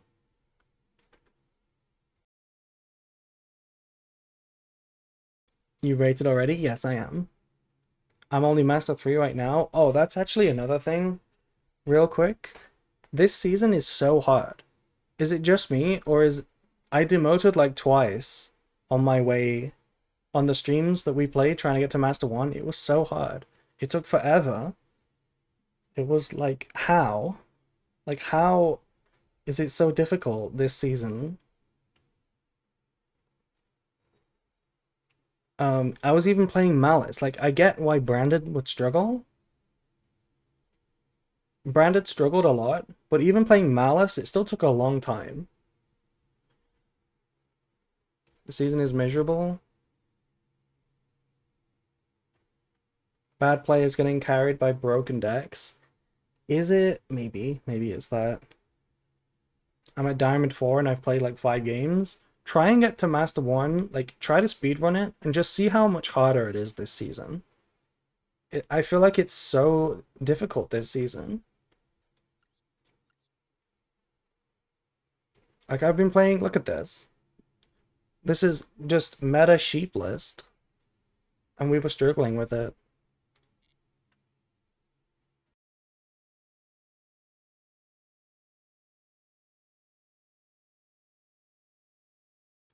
Yeah, Phoebe is in the Master 1 now. I don't like your list. Who asked? You don't like my list? Let me guess. You think Impulse is really good. I think Impulse sucks fucking balls. I think Impulse is a dog shit card. It should be banned, but it's also unplayable dog shit. Ban this card, but also don't put it in your list. Fuck this card. I hate this card. I think it's shit. Nib and Vela, so much better. So much better. You go second with Impulse against Ryziel, and it's literally a dead card because it's good on ice. What do you mean? You like Impulse because it's good on ice? That's that's the reason I don't play Impulse, because it only hits ice. Against Ryziel, this card is just a brick. This does literally nothing. Like, I get that they go for ice most of the time. It is so bad versus. Also hits Malice. Yeah, it's good versus Malice, but it's bad versus Ryziel. That's why I prefer playing the other cards. Impulse hate from a branded player who would have expected this. Yeah, it's actually insane how much stronger the difference is between Impulse on a branded fusion compared to having an Impulse versus like a Ryziel player. The difference is astronomical. It's crazy. Like, this card just destroys branded, but every other deck is like chill with it. Every other deck is like, this card is whatever. I don't care. It's so unfair.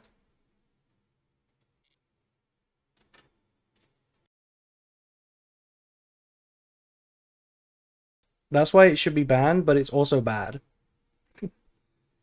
Malice, it can end their turn too. I mean, Malice, it only stops one card hands, right? Like one card starters. It can't stop two cards. Um, but yeah, what I was gonna say is that so I've been really wanting to lock in this season. As always, whenever I watch the Worlds, it always inspires me to want to like try harder to get to Worlds. So what I wanted to do this season is like be even more competitive than usual and just try to hard focus on trying to qualify. I really want to do it. And one of the things that I had in mind was um for practicing for the Duelist Cups. I already play every single Duelist Cup of the year, but what I haven't always done is play in the practice Duelist Cups. There's a couple people who host like practice ones where they do like a duel room where you just call your name, you call yourself player, and you just go in with a deck and try to play, and you record your win rate, and it lasts for like hours. It's like a practice room. I don't always play them. I've done one before or two, but not a lot. So I want to try playing those whenever those are a thing. But what I also realized, nice rating, thank you, thank you. Um, what I also realized is that you don't even need a duel room. You don't need someone to organize a practice session. You can just do it on rated. So, like, let me show you what I mean. You can call yourself player, so people don't know it's you. You can go into game settings. You can, where's the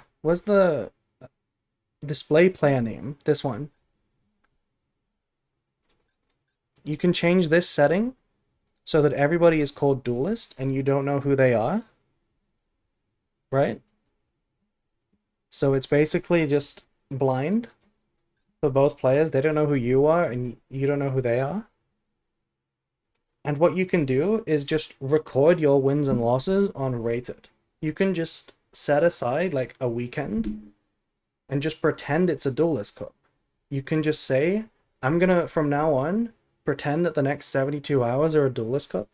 I'm gonna play rated. And I'm gonna record my win rate. Right? Because generally speaking, your points in a duelist cup are gonna be your wins minus your losses times 1,000, and then you got to add like a little wiggle factor that I haven't figured out yet, but it should be easy enough to do. But roughly, it's gonna be wins minus losses times 1,000. That's gonna be your points most of the time. So you can just do your own duelist cup and sort of practice. The one thing that makes it a little awkward is that I feel like it's only fair and representative if you start at 1,500. Because I don't know if you guys have played a stage 2 duelist cup before, but your first 10,000 points are different. You know, your first 10,000 points, usually you gain 1,000 for winning, but you don't actually lose 1,000 for losing. You only lose like 1 or 200 points. You don't actually lose 1,000. And I don't really know why they do that. The other thing about the first 10,000 points or so, or 20,000 points or so, it's like 500. I feel like it's not. I remember losing like 100 points before, early on, within like the first 5 games. I remember losing and losing like 100 points. I don't feel like it's 500. Maybe I'm wrong though. The other thing about the first 20,000 points is that maybe this is a unique thing for a certain caliber of player, but I feel like the first 20,000 points are really easy. It's really easy to get to 20,000 with very few losses, in my experience, and then it becomes hard. And I don't know if that's just because of like elo and like player skill. Maybe it's because of that. And the only way to really replicate that, I think, if I'm doing a rated a rated version, is to start at 1500. So that's why I'm not playing right now. That's why I'm just yapping, because I don't really know what to do. I don't know whether to play now, because when I do a practice Duelist Cup, I kind of want to start at 1500. So I kind of replicate that, skill curve of going up from 0k to 20k. So I don't really know if I want to play right now, but I also do want to play, obviously. So I don't really know what to do. Anyone got any ideas? I could always just start the practice right now. I mean, I don't have this weekend free, so I can't do that. Because I would stream it. I would do what I did for the Synchro Cup, where I stream like 26 hours or whatever per day. Um, I would treat it like a real Duelist Cup, where I would sleep very minimally, D rank to 0 rating for content. D ranking is a real thing, right? Um, D ranking is the option, right? It's I could play now, and then when I want to start the Duelist Cup, I just gotta go drop back down to 1500. Like I could do that. Just play and track your record, and later you can fill out the lower elo matches. I don't really think that works either, because part of the Duelist Cup experience is the time, right? And the mental and like the managing of your like physical self, your alertness and your awake hours. Part of that is a skill in Duelist Cups as well. So I really want to do it properly. I guess we can just play. Um, and if we have to, I can just start at a higher elo and then just accept that it's not as representative. We could maybe do it like that. But that is something I want to do. And I might do that next weekend, where I do like a rated run. The other thing is the pack. I don't want to practice until the new pack comes out, because that's when the actual Duelist Cup is going to be. It's going to be post Ignista support. And I feel like if I do a lot of these throughout the year, I could like try to track my improvement and see if I can beat it, like try and beat my personal best. And then the actual Duelist Cups would be like the actual exam date, it would be like I'm doing the tests at home, and then I'm doing the actual one for the Duelist Cup. Why would you need to practice to beat worse opponents?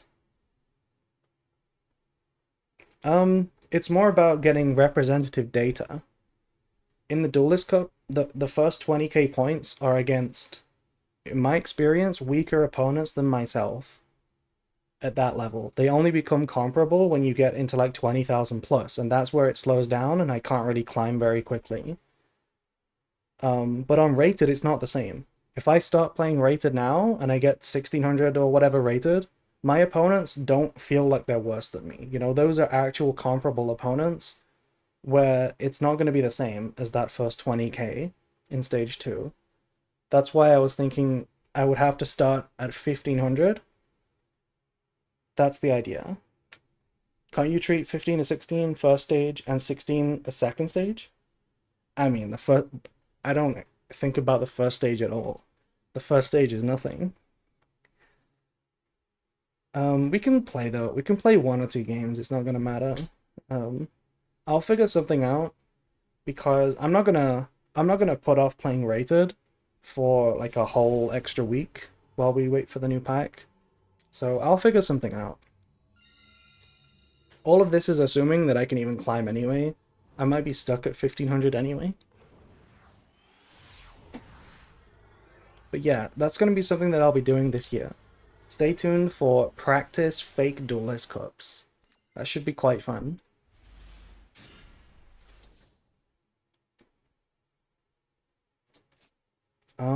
I have 2 options. I can start with the high spirits or I can start deployment.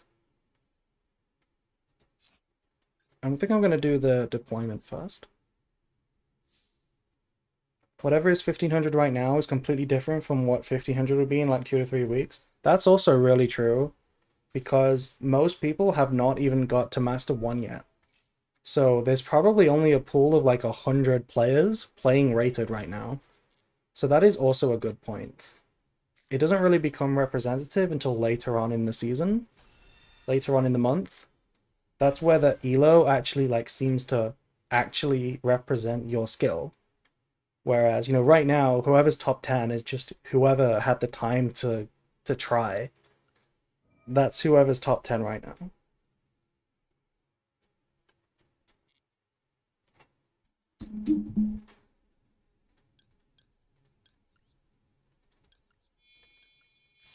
They have something, but they didn't chain it, so I'm thinking it might be Lancia.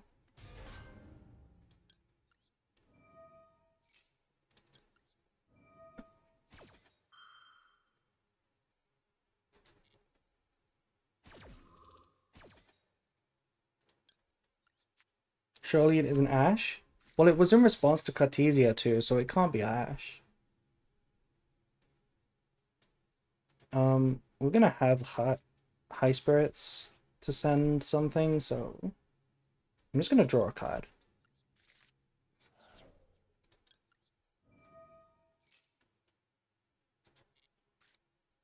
Oh, that's a really good draw if it is Ash.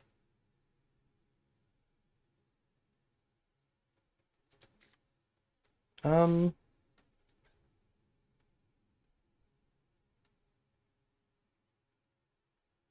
okay, so on the one hand, I would like to try and bait Impum. But I would also like to see my Shrouded draw before I decide what to search for with Alba. So I think I'm gonna do this first. Hello, hello, hello. Hello, Prostrate. That's an interesting name. Are you also pro-gay?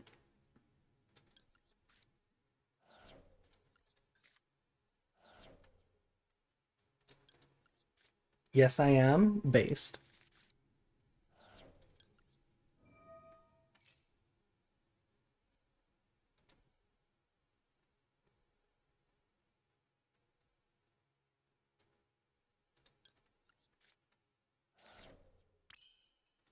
Two months ago, I got Master 1 and then on day 2, and then immediately D-ranked to 1300 and stopped playing.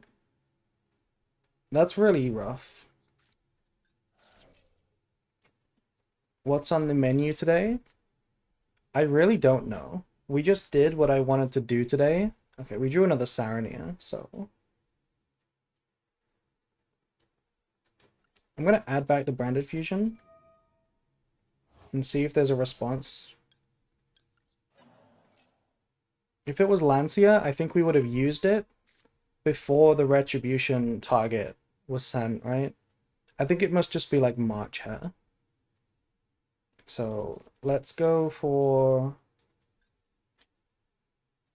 I think we go branded Lost.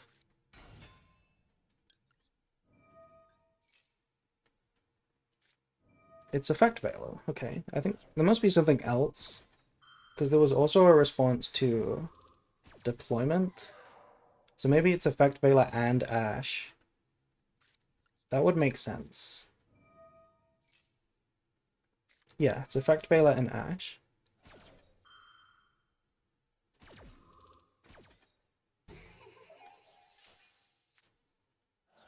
Good job we have Thrust.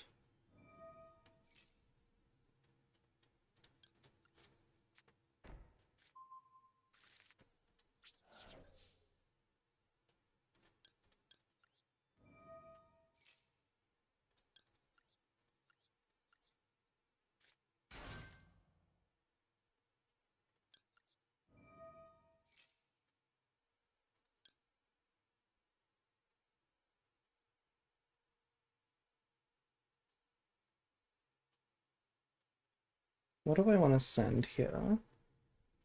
Dupe is going to access Albaz anyway. Do I want to maybe send a second Albaz? Part of me's thinking Mercuria.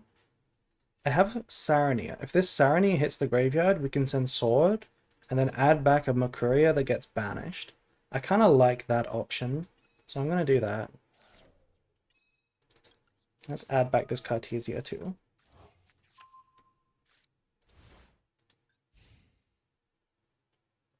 But yeah, to answer your question, Prostrate, what's on the menu? We just did a review of my top cut match for T2 Trials, and now we're just playing some rated.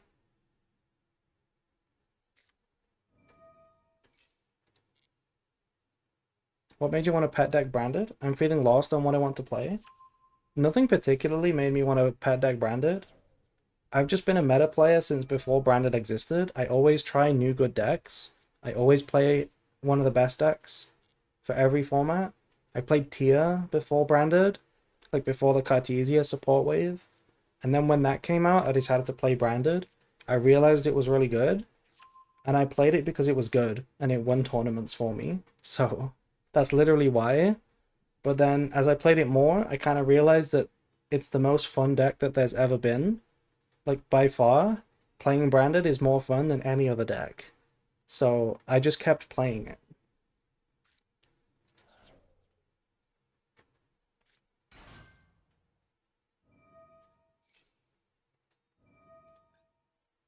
How long did it take you to master the deck? I don't know if I'm a master of the deck yet. I still don't know if I'm a master of the deck.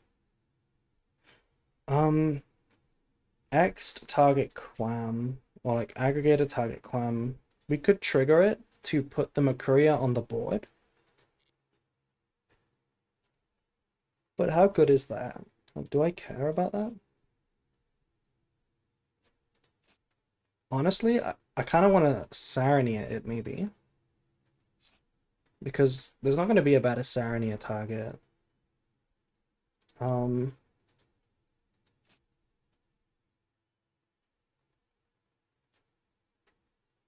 yeah, we probably just ignore this. Now you are a master? 4,000 hours. Hmm. Okay, they searched node. That probably means they have sword. I would really like to... Okay. I'm gonna play that. I'm gonna play like this. Um, we're gonna target the branded fusion. I'm gonna make Mirajade directly with the Grand Guanol, because it's gonna trigger at some point, so it doesn't matter if it's on the field or in the graveyard. Does it make a difference? And I also this way get to keep Albaz in the graveyard rather than banishing it.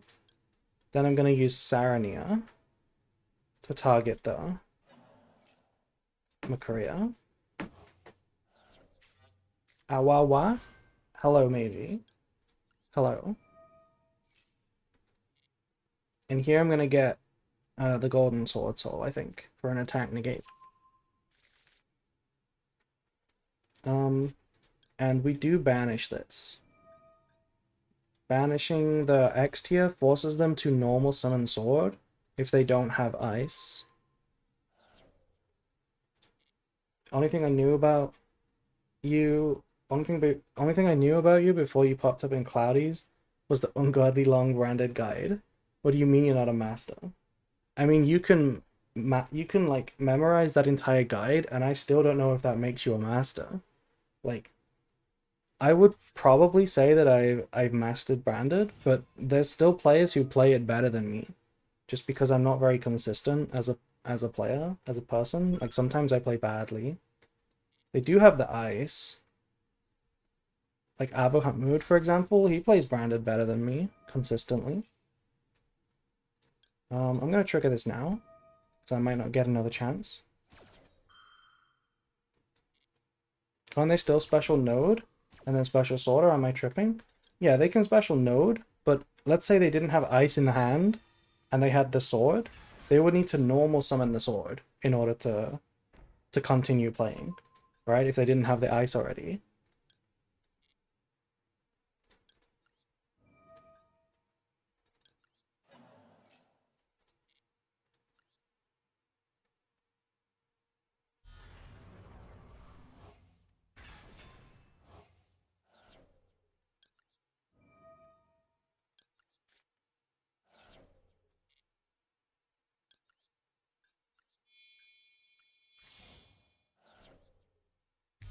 Okay, so here I kind of want to make Furious.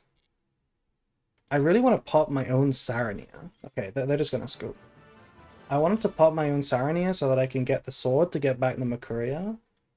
Um, so I might have gone Furious with Albion and then pop my own Sarnia.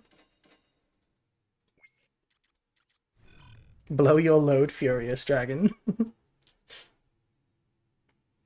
Was just thinking if Sarnia on Aggregator could have been a viable thought. Yeah, it is a viable thought because it denies attaching with Detonator, and it denies Node to special summon. But I wanted to banish my Makuria. It could have been a mistake though. Not being the absolute best doesn't mean you aren't damn great. Um, that is good advice. That is good advice. That is something that a lot of people don't remember, including myself. Like you see it all the time, right? Where like fans argue over like which professional is better, and they're arguing about like top 5 players where like they're all completely like goats at whatever game it is. You know what I mean?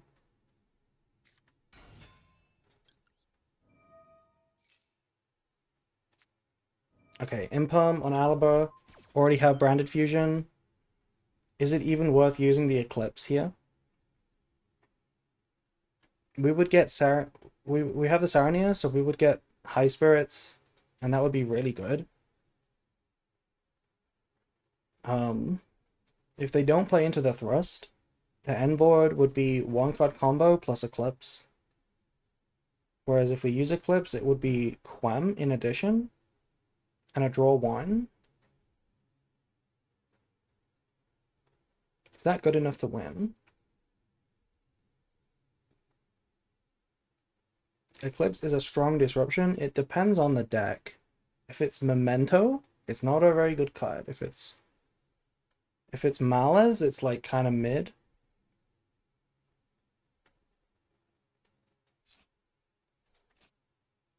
Also, if there's Ash, we're in trouble, right? Or Impulse. If there's Impulse, we just like insta lose. There's also Max C, which could be on the table. I think I'm gonna keep it. Doesn't High Spirit beat Ash? Well, it doesn't beat Ash because there's no way we're gonna make a Verte when we have this hard drawn branded fusion. It just plays a little bit. It just gets like a Quem setup and a draw 1. There is an Ash, okay. Eclipse could have also baited Ash. I don't think you Ash an Eclipse after you see an Alba. I'm pretty sure you hold Ash.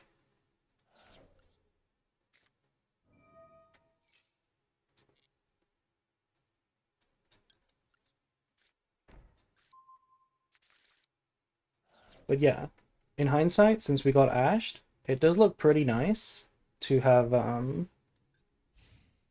used the Eclipse. Because then we could have had, the High Spirits bonus plus the dupe. Okay, normal Chessy Cat. What are the chances that Eclipse ends the turn here? It's pretty high, right? Like, this is probably a Dormouse or a White Rabbit. They would have to have a Gold Sock or the Field Spell. Um,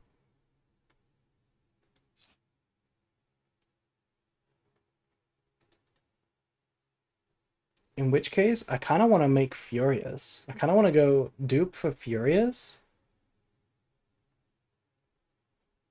If I go dupe for Furious, after booking the Chassis Cat, then I beat Gold Sock or the Field Spell, because we can chain to pop the Field Spell, and whatever they summon with with the Gold Sock, we can just pop it on the field and it would die.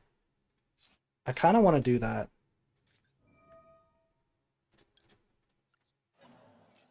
I'm checking for Max C first. How do we sequence this?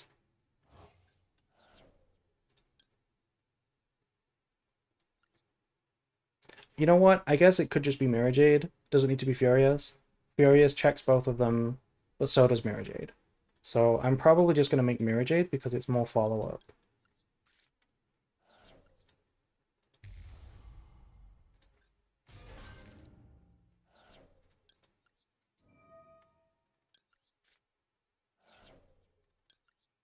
Yeah, this is a lot of follow-up.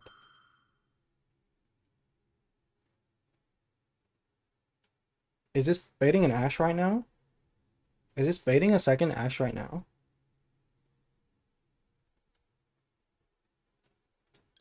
Okay, I think they have the second Ash, which is unfortunate. Could be Cold Buy. Hopefully this is not Ash, because this Eclipse can be ashed. Okay, resolved. Nice. And that's game over. Nice. Bestial could have been a Bestial, yeah.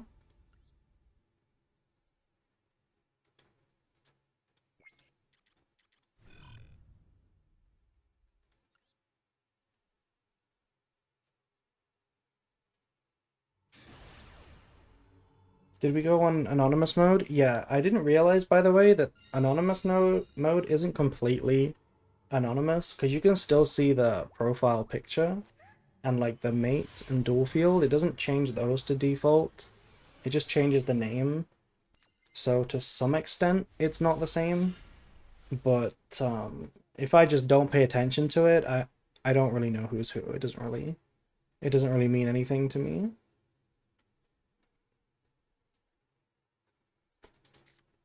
Okay, this is kind of interesting. We can negate Ash with this hand because we have the Makuria. I can make an Albaz fusion and then negate Ash, which is really funny.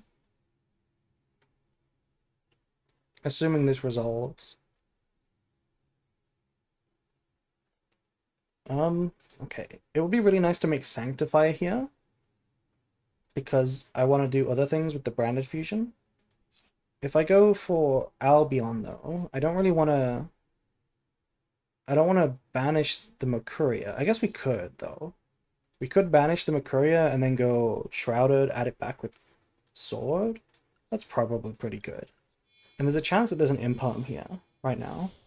So it could just be getting Impalmed, which is fine because then we branded Fusion.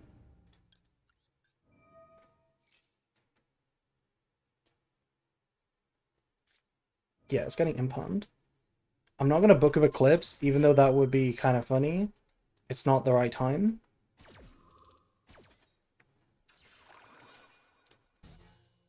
So let's hope we get ashed. Okay. The one time we could stop it, we didn't actually get ashed.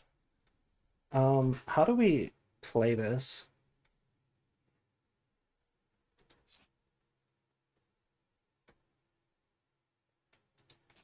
This is not as good, actually, as I thought it was. Because I can't make Albion. It doesn't do anything. I should make Mirror Jade directly, or maybe Lubellion. Probably just Mirror Jade. Okay, this was actually not a very good play. I don't think this was correct. Because this end board isn't very good. Are you playing Sanctifier? No, but I think I probably should. It would have helped in this situation, but there's been a lot of times where I kind of want Sanctifier recently. I think I should be playing it. I know the World's players were playing Sanctifier. Is this branded in red? It's probably branded in red, yeah. Yeah, the card didn't make Sanctify because we're not playing it. But if I was, that would have been the best card to make. Because then Branded Fusion could have gone Albion and done full combo. It would have been pretty good. It would have been impumped anyway, but you know, we would have had Lubellion at least. Okay, apparently that's enough to win. They were using Branded as their anti-Malice deck from what I understand. Who's they? Because there was two branded players at Worlds. There was Yuki and God War on FCG and Soulform. I always want Sanctifier, he's the coolest. Yuki, it's interesting to use Branded as your anti-Malice deck. I feel like it was an anti-Ryziel deck, not an anti-Malice deck. But maybe I'm wrong. Because the way they played it, the way they built it, looked pretty anti-Ryziel, not anti-Malice.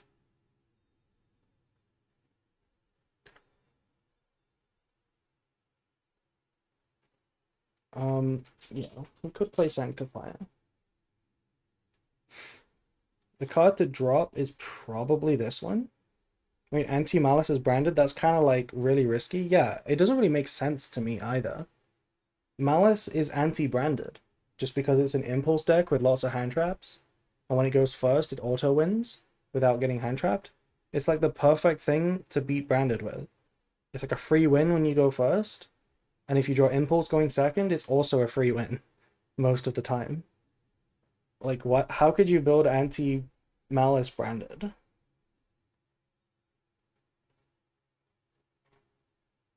I'm so EP sleepy. You can fall asleep to this stream. I've heard that I have a soothing voice. It's probably Masquerade that we have to cut. I think the way a lot of the World's players build their deck is to cut Mud Dragon, because most of the time, the super poly target, if you're going first, against either Ryziel or Malice, is Garura. But Mud Dragon still comes up. Yuki played Mud? Do you have the deck lists? Because I haven't seen the deck list yet. Do you actually have them, or are you just speaking from, like, experience? Have you seen the deck lists?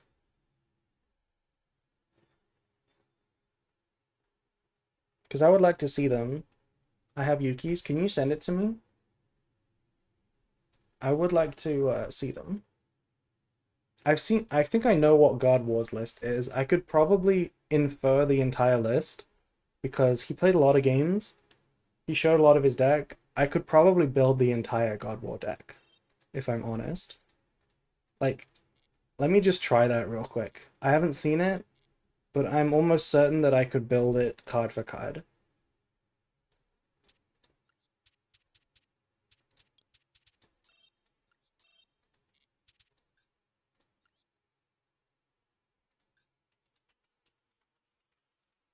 Okay, I haven't seen the list yet, but I'm pretty sure this is what God War played. It was one of these. I don't actually know how many of these, but I would assume two. A Branded in red, two Mercuria, triple Albaz, double Retribution.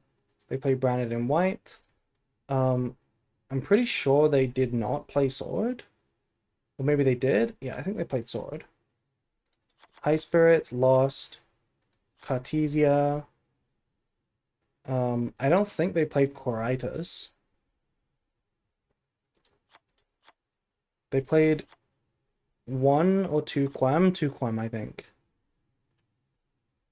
Maybe I can't build this deck. I'm not sure if they played one or two Quam. I think it's one. They played Sanctifier, Branded Fusion. You sent in DMs, thank you. I'm pretty sure they played more than one opening. Maybe two. I'll see when the list fills out how big it is.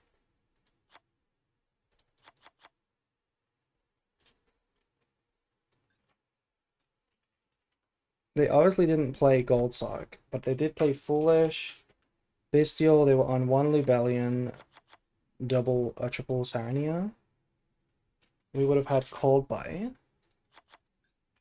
They were playing the Thrust package, so probably three, and Dupe. Duplication. I know they had Droplet in the deck. I know they had Super Poly in the deck. I know that the deck was 51 cards. So they also played Grass. So we need 6 more cards. What am I missing? What were those cards likely to be? Maxi, most likely. Maxi and Ash? I don't think it was Ash. I don't think they played Ash. I'm pretty sure I don't even know if they played Maxi, to be honest, because I don't think we saw Maxi very often. Is it another board breaker? They played Super Poly, they played Ash. I mean, they played Droplets. I know they played Double Retribution. They might have played Triple Opening.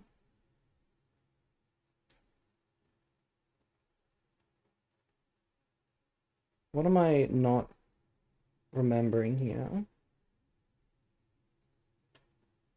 Did they play Book of Eclipse? I don't think they played Book of Eclipse. Duster or Storm? No, they didn't have that.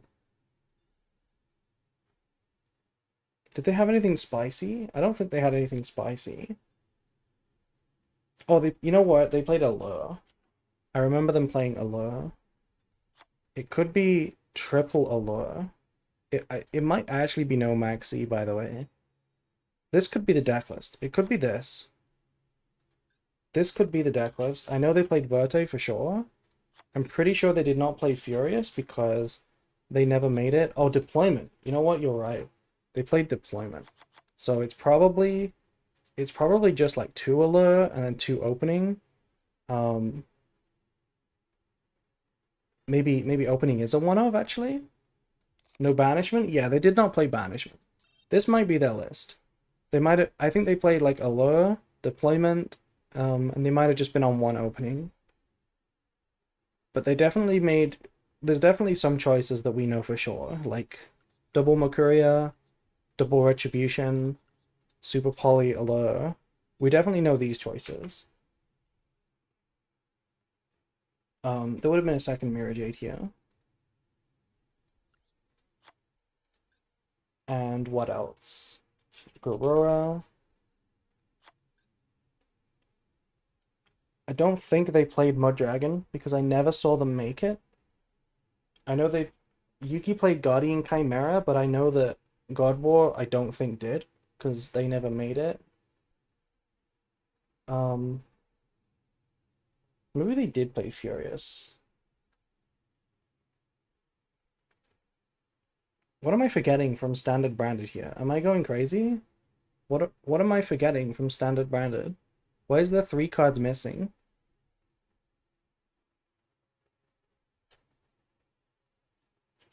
Did they play Masquerade? I'm not sure what they played in these last 3 spots. I don't remember. So this is my best attempt. This is my best attempt at building their deck. I would play 1 Albaz, he brick. Quiritis. I never saw Quiritis. I saw plenty of times where Grand Granol was never triggered when Quem was on the board. which made me think they just weren't playing another target. So I'm guessing they're not playing a target besides Quam. Um, Let me see Yuki's deck list. Let me get this up on stream. How do you know Yuki's deck list? Is this something I can show on stream? Is this like a Twitter post?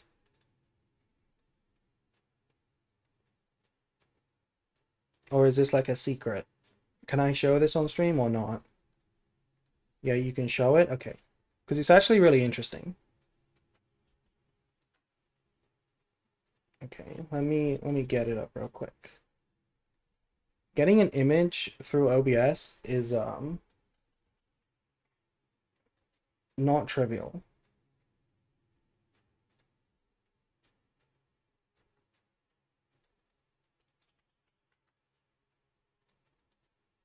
There we go. This is Yuki's deck list from Branded. From Worlds for Branded. He has important friends where needed. Yeah, Haas has all the connections. This is Yuki's list. So there's a few things that's really interesting about this list. Mess Yuki my goat. It's not Mess Yuki, it's just Yuki. So this list was only played twice. They only played two Branded. 2 games at Worlds. So we didn't see much of the list. But look at the list. There's a fucking Fafa in this list, which is so based. Yuki wrote a post about Worlds. That would be really interesting to look at. This list is insane. Look at this. First of all, Fafa is in the deck list. We're playing double kit. We're playing 1 Sarania, triple Shrouded, Foolish, Tragedy, Branded Fusion, triple opening. We're going full for the 1-card combos, I guess. That's why we're on double kit. We have Book of Eclipse, which helps protect those 1-card combos from hand traps. Singular Sarania. Yeah, single Sarania is crazy. Triple High Spirits with 1 Sarania. I guess it's fine. I guess it's enough. Looking at this list, I would be really worried about drawing High Spirits and like 4 other spell traps, you know? But like, this is really good at going second against certain things. With all the board breakers, Allure. Triple dupe for going first is also really nice. The Draco's Stapelia makes your Ryziel matchup a lot better. If you build a board against Ryziel, you're like kind of okay anyway. Like a standard board should be able to beat Ryziel. But if they happen to have like talents or like Cold Buy, like it can get really messy and they can like easily break your board. Draco's Stapelia like kind of fixes that. It makes your end board better against Ryziel. Because you know how Draco's Stapelia works? It like makes your card 0, level 1. It makes it level 1. So it's effectively a negate and destroy against a Ryziel. Which is, you know, better than most other things because every other branded interruption is just either negate or destroy. It's not both. But Draco's Stapelia is like negate and destroy. What's the card next to Merc? How old are you? Living's well. How old are you? What's the card next to Merc? That is Fafa.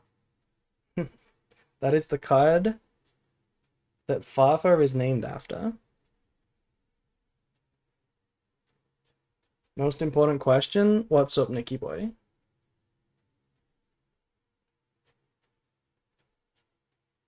Will Haas join CDP for Season 3? Is the contract ready? That's a trade secret. You don't get to know that. But yeah, okay, so unironically, if you want to know the point of this Fafa, it's to do with the triple duplication. It's so that your duplication is just an extra disruption. On the opponent's turn, you're going to flip dupe, you're going to make Lubellion using the Fafa, so you not only get to summon a Mirror Jade, but you also get a second banish with the Fafa. Really good disruption, right? That's the idea behind the Fafa. And it makes sense because we're playing triple duplication. That's the idea. Interesting that there's no thrust, though. No thrust for those duplications. Really interesting deck list. Really interesting. There's no deployment in here. I really wonder what Yuki's plan is for going first. Fafa is cool. Imagine he would stream for us. Yeah, that would be crazy. But yeah, that's the deck list. It's definitely more interesting than God Wars. God Wars was kind of standard. This one has like some cool stuff. Thrust was taken by Tenpai player. Right, Thrust was in the Tenpai deck. I mean, God War also played Tenpai, but I guess he didn't play Thrust because he took it in branded.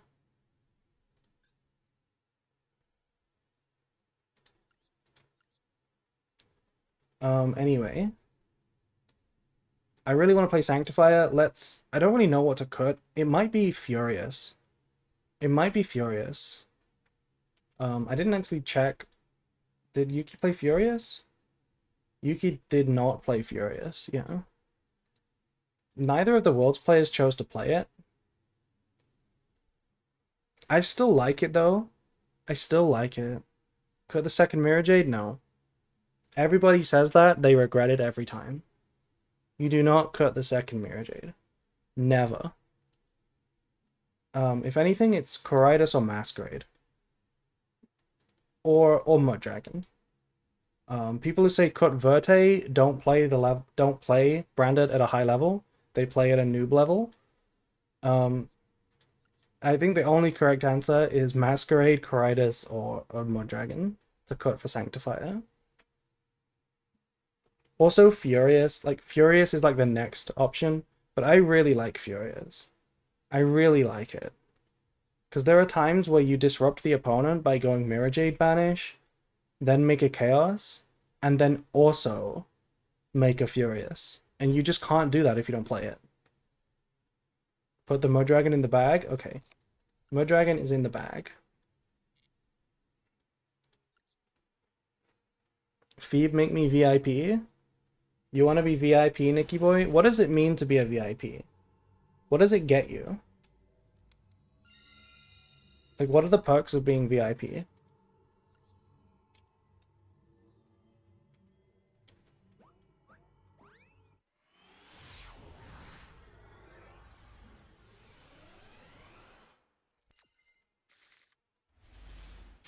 Money, privilege, girls? Right, right. You mean, um, when I put the chat in slow mode, Nikki can't ignore it? Look at my hand, by the way. My hand is sick.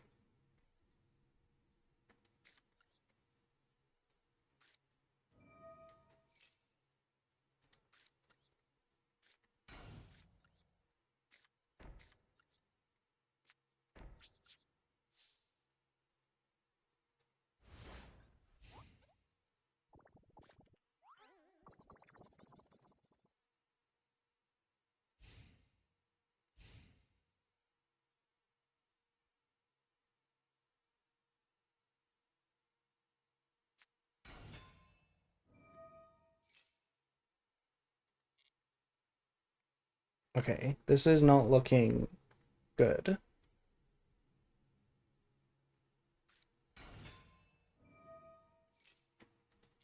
It would be nice to Book of Eclipse now, but then they just keep playing.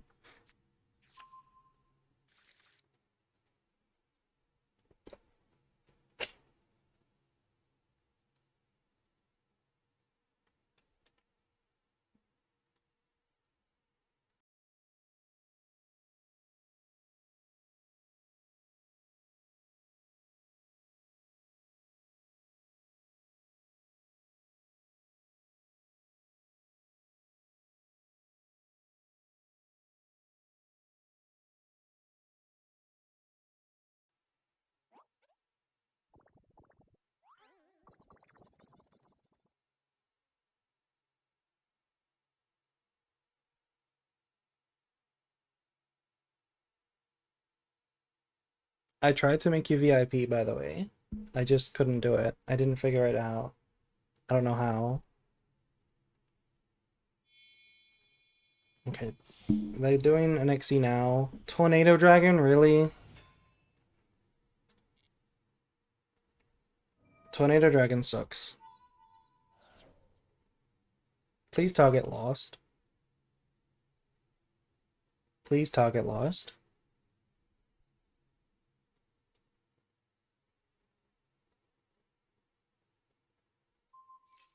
Wait, they did. They did target lost. Okay. And now battle phase? Wait, that's crazy. Battle phase is crazy, right?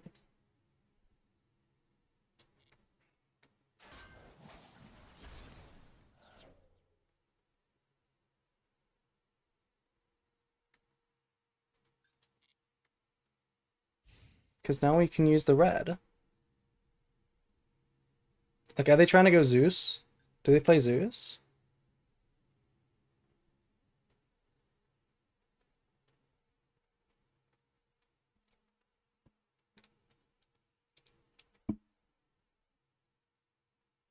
Why did we go battle phase?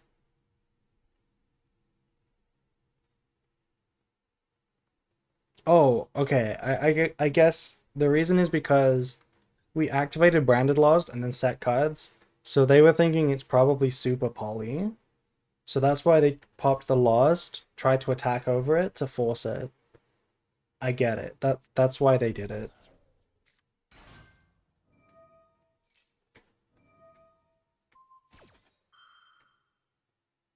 Okay, you know what I'm gonna do now? I'm gonna use the Branded in red, and I'm gonna make a Masquerade. They're in main phase 2, so it's not trivial for them to out it in Ryziel. Please don't negate this. Fuck you. We can't win now.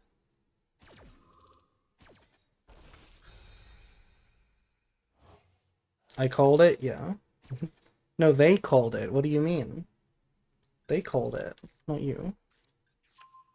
We can't win. If we book of Eclipse now, they pass, they draw 10 cards. If we draw Branded Fusion, they ash it. Like it's not going well.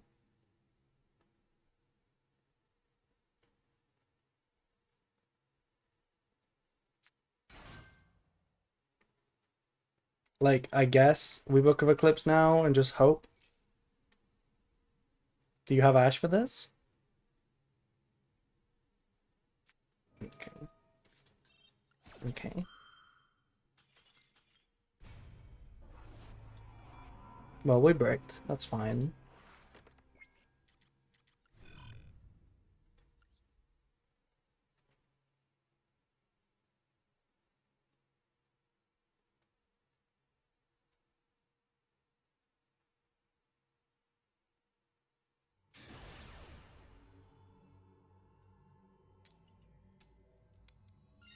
We've won all these coins. We've won so many coins. And we're not keeping track of them. I just remembered. We need to add like 4 coin wins to this. There we go.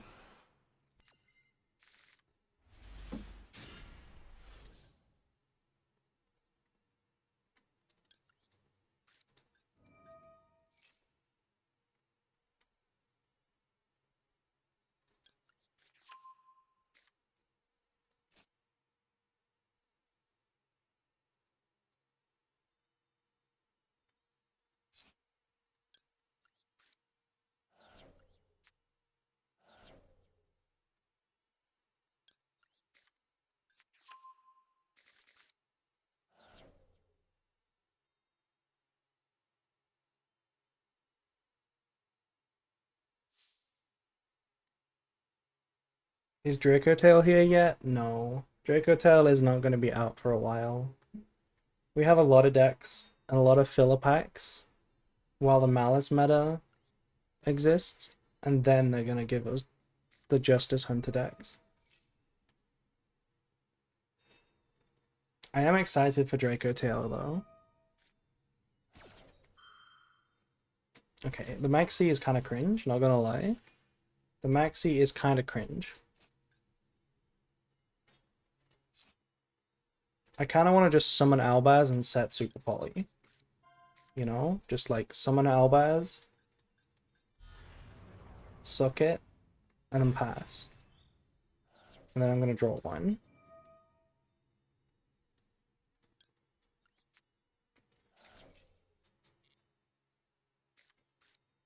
Okay, perfect draw. We always have this Thirst. This Thirst is my best friend. This is my best friend. I'm going to set duplication.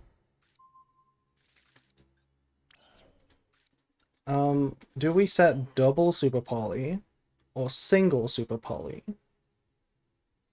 I think we set single. Right? Yeah.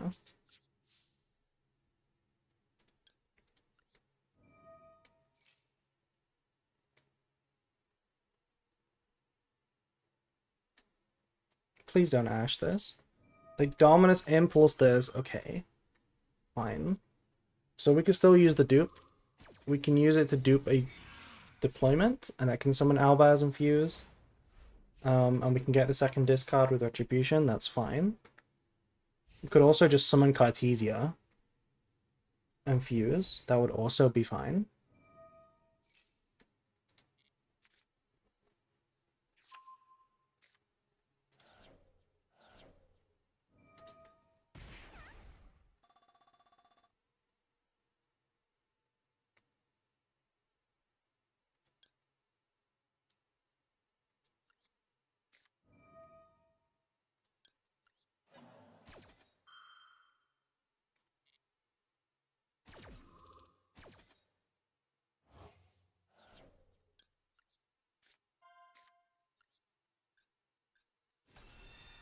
They just dodge it with the set?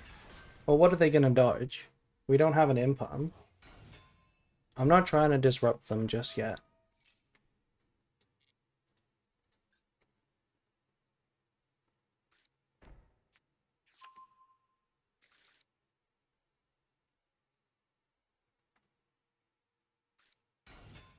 Normal summon Fualas. Why are we normal summoning Fualas?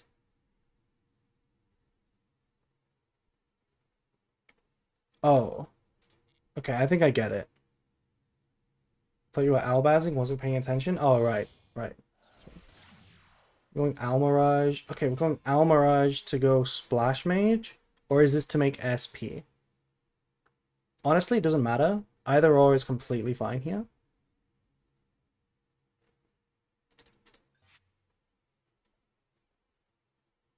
If they commit Splash Mage, that would be really good for me. They do commit Splash Mage.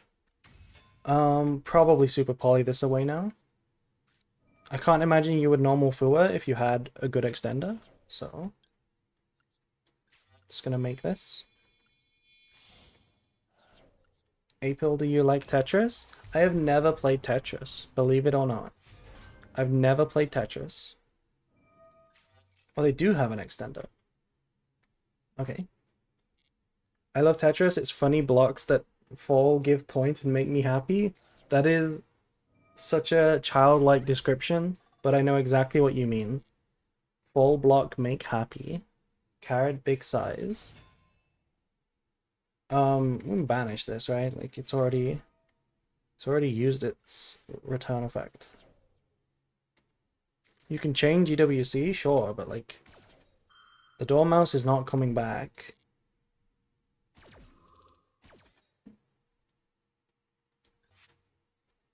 You summon White Rabbit? Wait, the Dormouse is coming back. Hello? What is that play? Why not summon the White Rabbit? Because this still hasn't, Wait, when did they use White Rabbit? Oh, with a lure. Right, right. Sure.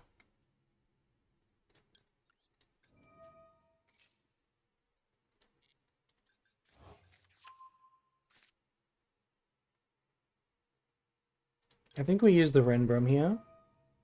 Just to have more pressure.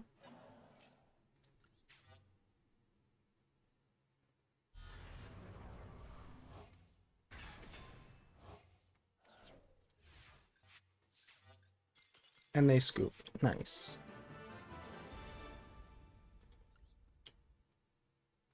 I haven't played Tetris, but you know what I do play a lot of? Cookie Clicker. I love Cookie Clicker. We even have Cookie Clicker in the Discord now. So if you want to play and compete with the rest of the April community, join the Discord. We have free Cookie Clicker. It's really fun. And Cookie Check. I knew somebody would oh. Look at this, by the way. Look at my opponent. I put on anonymous mode, so I don't know who I'm playing against, so I'm not scared when playing against like good players. But look at my opponent. I wonder if they're a good player or not.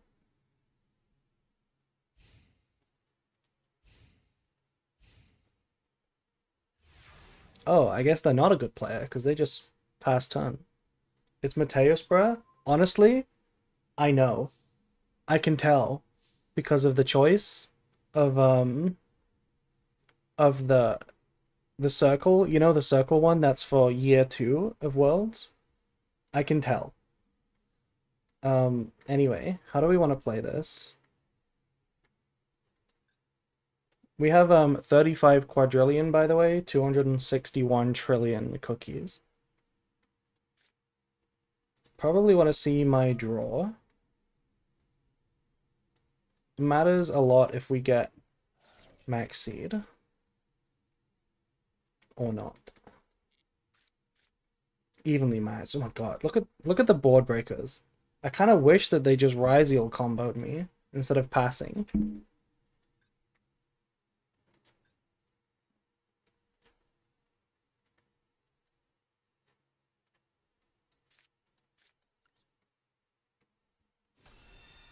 Could also be KG, maybe.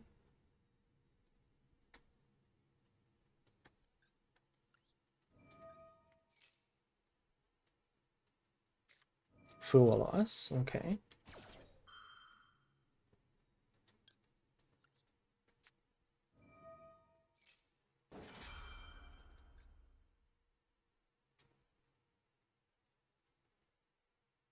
I'm kind of afraid of their own evenly matched right now.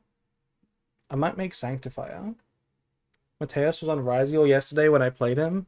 That makes sense, because Ryziel is the most likely deck to just pass. Oh, we Ash the High Spirits too, which is kind of nasty. Not gonna lie, it's kind of nasty. And Maxi, are you kidding me? Okay, I mean, fair enough, you bricked. Of course you have hand traps. So we have to make Grand Gunol here.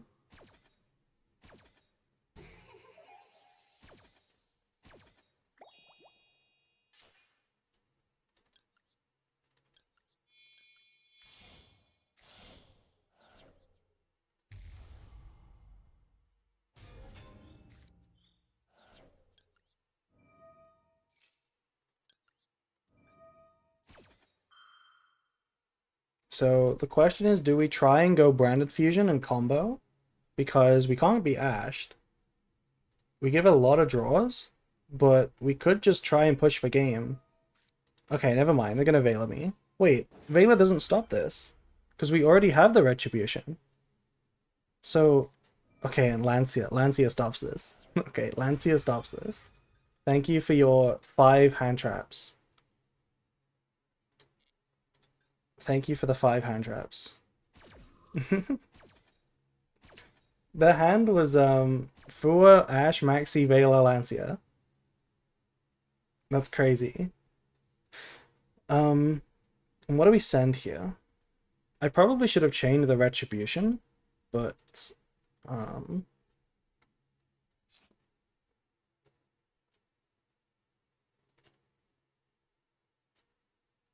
I guess we'll just send Branded Fusion for the follow-up. And then we'll just attack. They're still playing with 3 cards, so Super Poly Eclipse, probably good enough. Probably. We also have Quam at some point.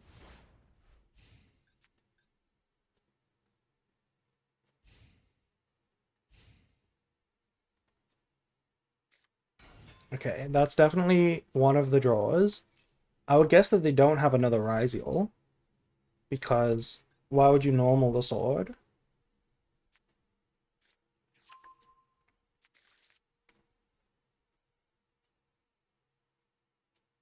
This is kind of awkward into Super Poly.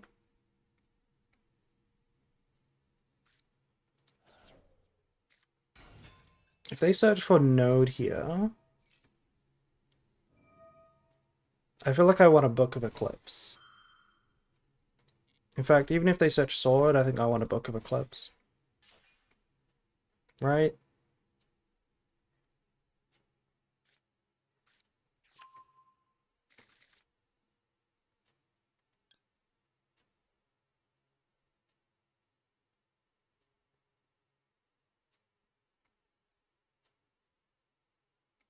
Yeah.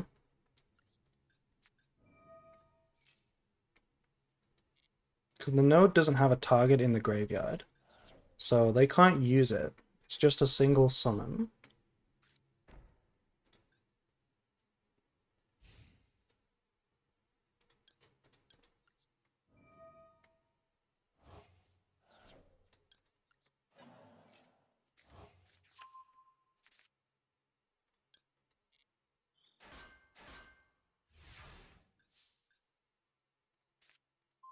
Another Super Poly, that's really not good. That's really not a good draw.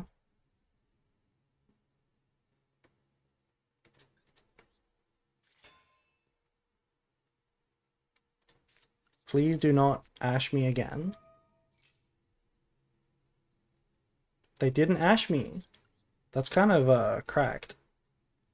That's kind of cracked.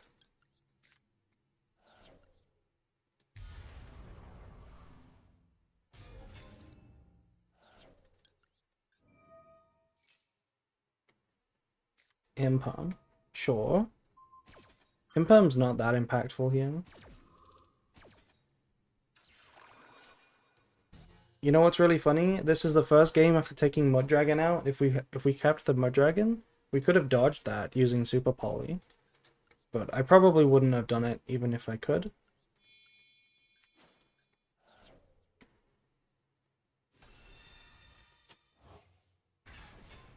Also, nobody told me that the music finished. Nobody told me.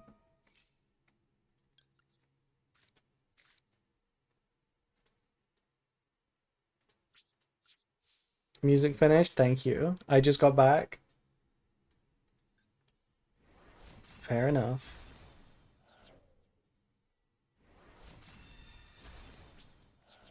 Do we set the second Super Poly now? I don't really want to play into evenly, but they're probably not unevenly. They're on Velas, Fua, Lancia, Impone. I think we can set both.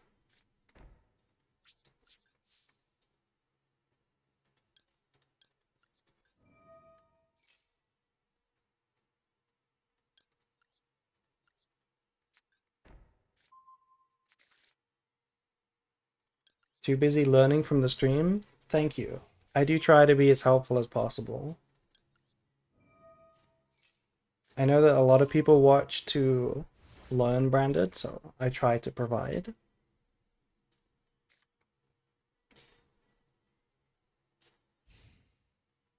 Might have been branded in red instead of banishment, actually.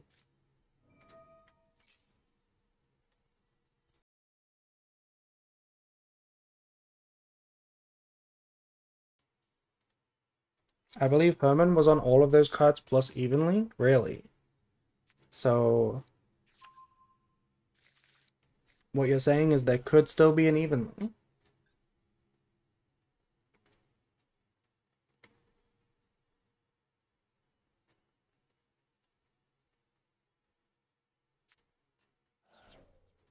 Okay. They sent this card. No second aggregator.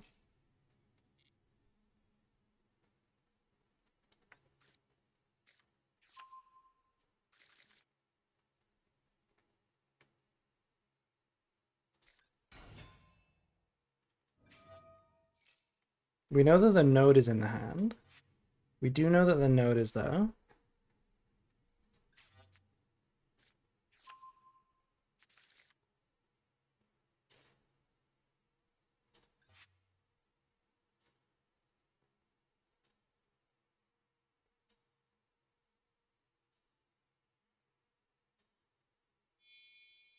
And they're playing around the Super Poly. They're going Exciton.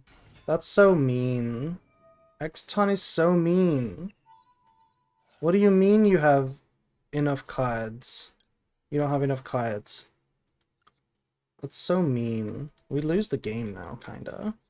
We can't be killed though, so.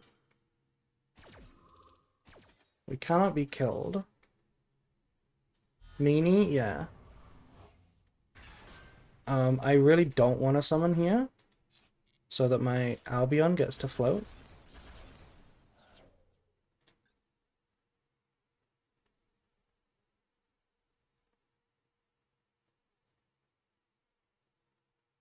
Surely evenly carries? It could. Evenly could go really crazy here. The question is, do I want to use the Grand Grenol here?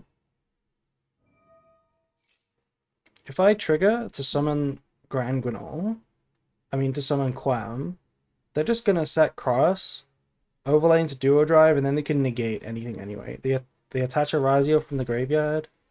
It doesn't seem that good. If I summon Quiritus, there's a chance that they just never remove it, and then I can't evenly. So what do I do? Do I use this or not?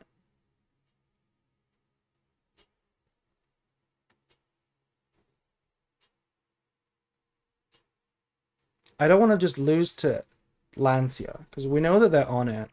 So you can't die? Correct. I cannot be killed. But I'm also not... I don't expect the Evenly to 100% win the game, because first of all, they're going to keep Detonator, maybe Baguska, but they might also have a Lancia, because we know that they play it, and they drew a lot of cards. They might actually have another Lancia, and that would be really, really bad. I think I'm going to use the Grand Grenol.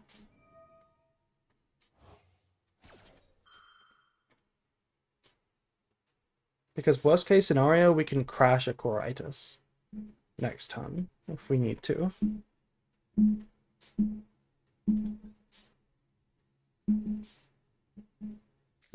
They're gonna Ash it. Okay, that's fine. That's not the biggest deal. Just need to hope that there's no Lancia.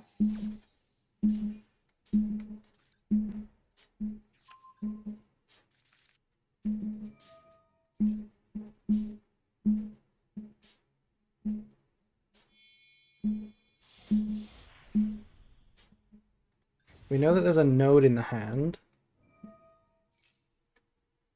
And 2 unknowns. In fact, I know for a fact that there's no Ash.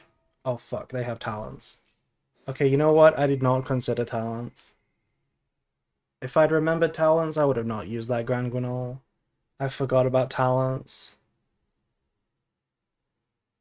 Can you stop bonking that bottle? What do you mean? Can you... Oh, I know what you guys are hearing. It's not a bottle. It's not a bottle. I don't know what it is, though. I hear it on my recordings all the time. I don't know what it is. I don't know where that sound comes from. I don't know where it comes from. It's not a bottle. I don't know what it is. Like, I'm really confused. A ghost? Like, I don't know what it is. Check the pipes. I can't hear the sound. I'm not hearing the sound. It's only on the recording. So like I don't get it. Is it like this is why we don't drink at 2 a.m. in the morning? I don't drink while streaming. What do you mean? I have water or juice, but not like alcohol.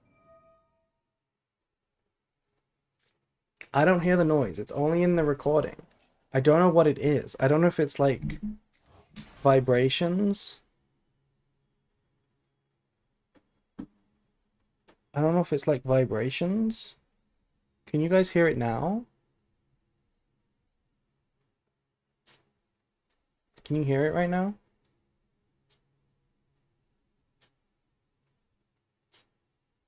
No?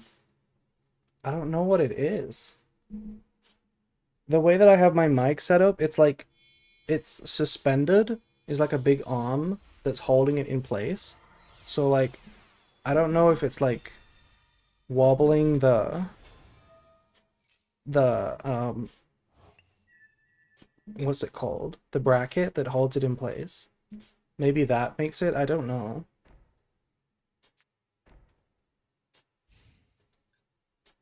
Okay, we will simply draw the evenly again.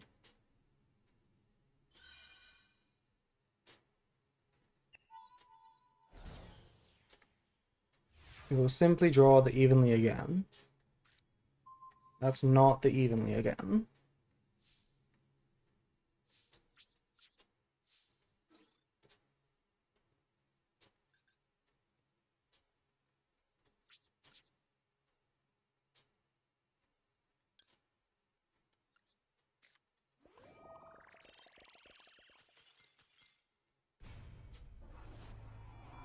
Unfortunate. Unfortunate. I think we would have had a really good game still if we didn't use that Grand Guinal.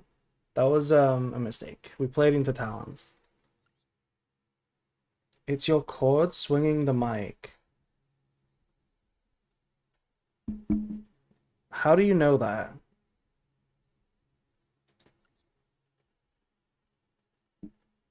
It's not like nothing hits the mic. Nothing is hitting the mic. It is it's suspended. Nothing is touching it.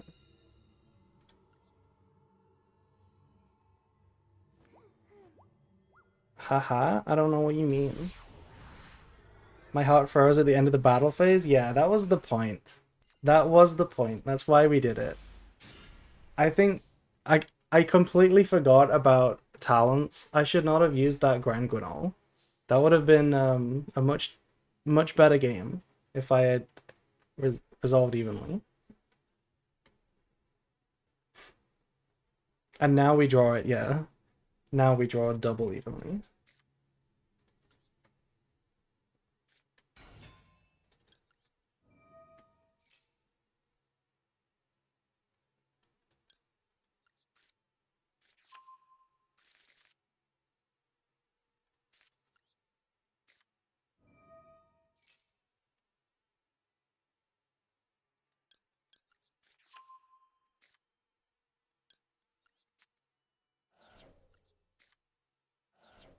I'm asleep now. Good night. Good night.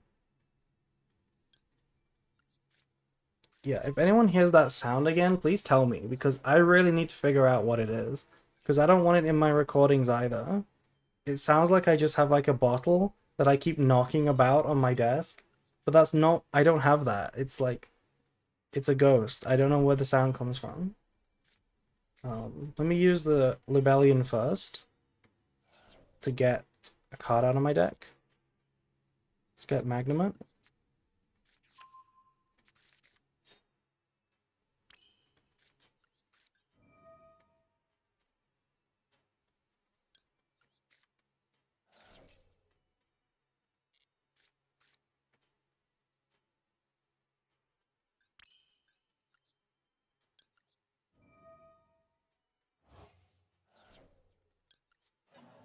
Try shaking your desk a little. Okay, I just shook it a lot. Could you guys hear that?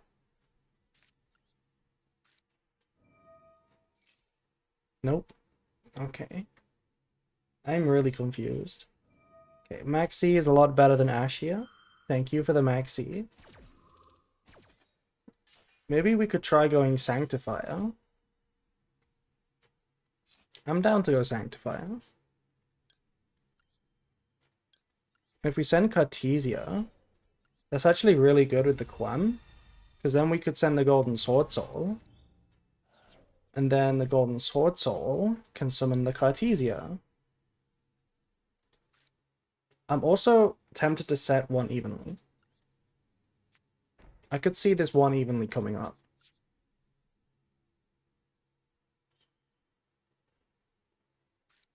Damn. Magnamut on Titaniclad is pretty nasty. Please don't be Tenpai.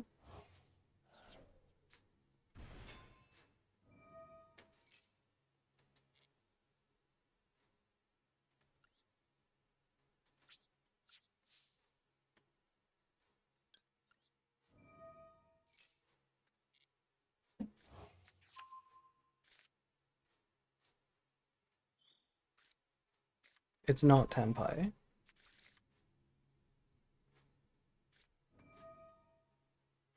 Okay, using this on Albaz now. What is... I guess that saves them from having to save it in response.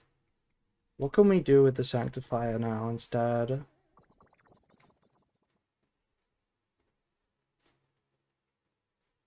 Not really anything. We can't really do anything with it.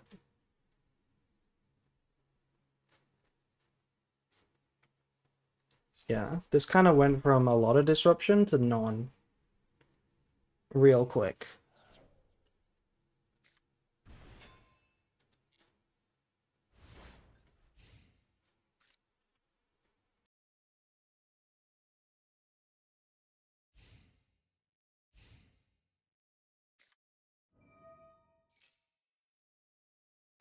Oh no, it's Malice.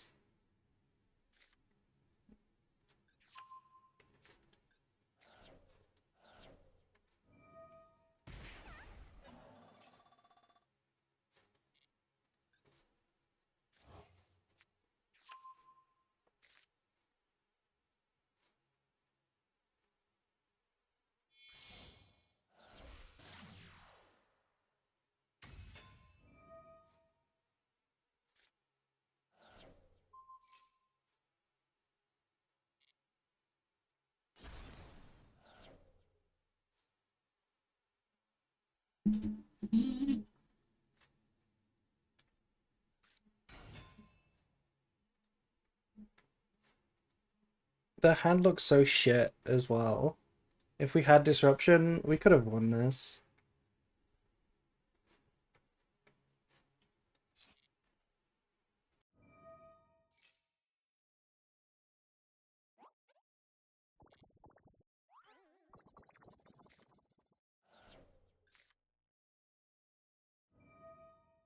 This card Impulse is crazy? Yeah. They must have a second one. They must have a second one. Because you know about the Magnamut, I feel like you would just keep Impulse for Nib and like Bestials and then OTK. That seems pretty straightforward. Also Sanctifier you can negate. I'm planning on using the Sanctifier to steal like a white binder. Maybe I can sneak a win that way. Deny them the OTK. That could be the play.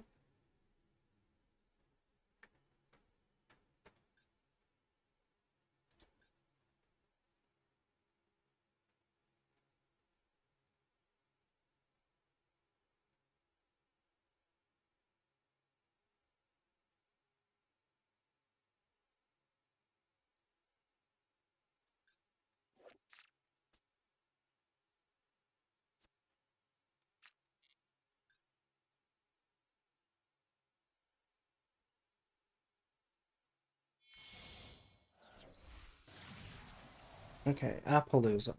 Sure.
Um,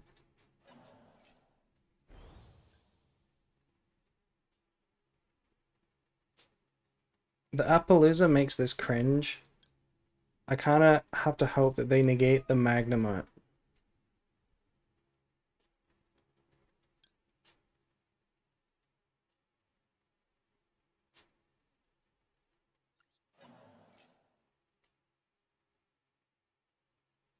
They do negate the Magnemite. What the fuck? Why did they negate Magnemite? Do they just have Impulse for this? Oh, wait. But if I did it the other way around, then they couldn't negate the Magnemite? No, but that we would still lose. We would still lose that way. You can have the Sarnia.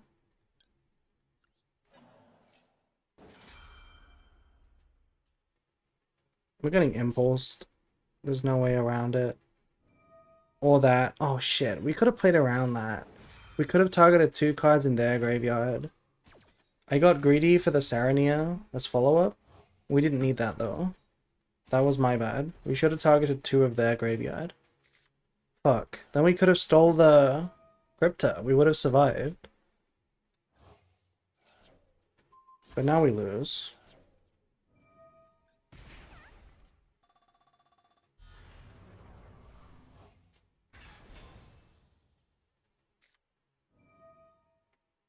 Talents Lamau? Okay.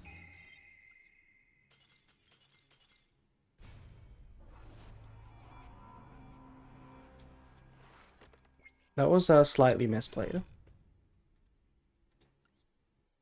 Back to 1500.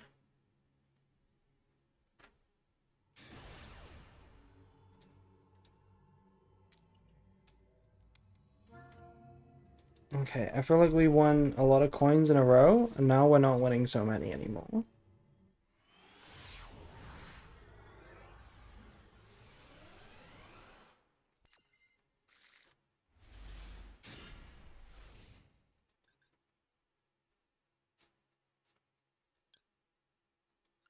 Technically, we climbed 1503. Yeah. Okay. Maxi resolved. That means it's like stun. Set. Fuck off. You did not break. You did not break when I maxied. You lie. You lie.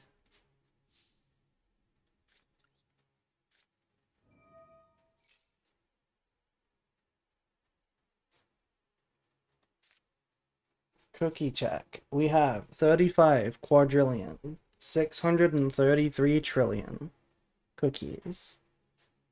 I'm getting max seed 100%, right? 100% I'm getting max seed. This could be cold buy if they bricked though. This could still be cold buy.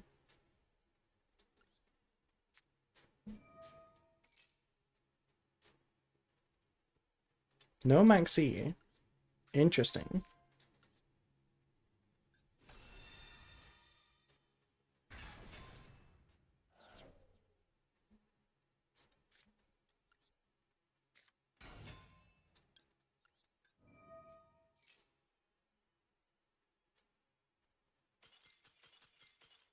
Okay, nice.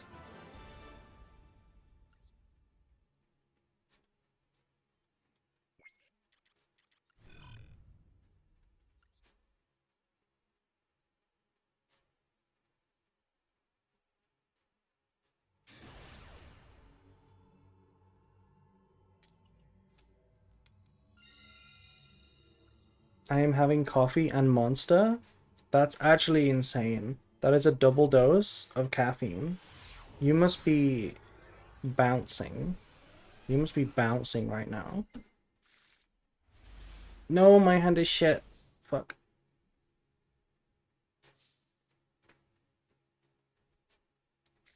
Okay, Perulia is funny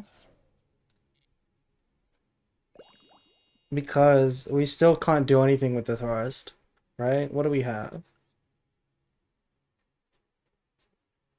Yeah. We can't do anything with the thrust.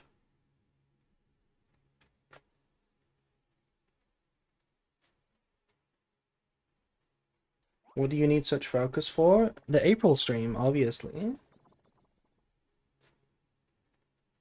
I think we hold the thrust. I used to smoke and dunk a glass of wine right after. That's crazy.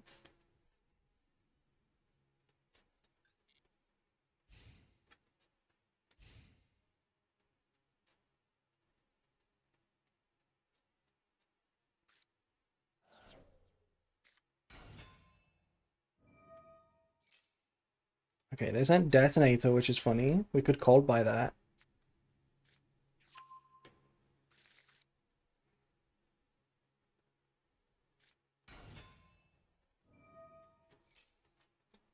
What are the chances that we don't die and then win with evenly? They probably kill me, but maybe they don't.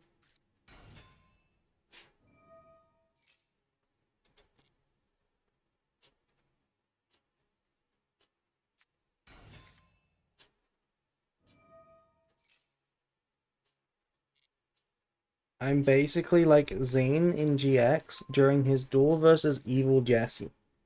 Don't say that. Don't say that. You need to stay alive.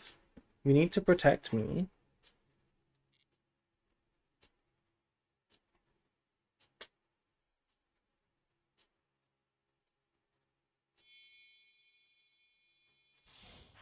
Duo drive? Sure. I wish they sent Duo drive here, not Detonator. Because then I could cold buy it.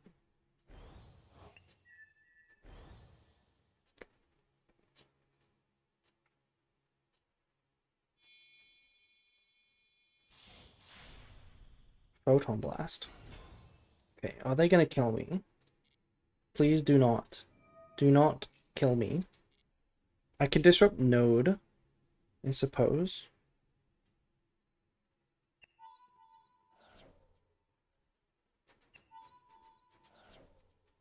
You're in danger? I know. Oh, they search plugin. Okay, Plasma Hole is kind of whatever. Plugin is scary though. And they already have Node. I am so fucked. I'm so fucked.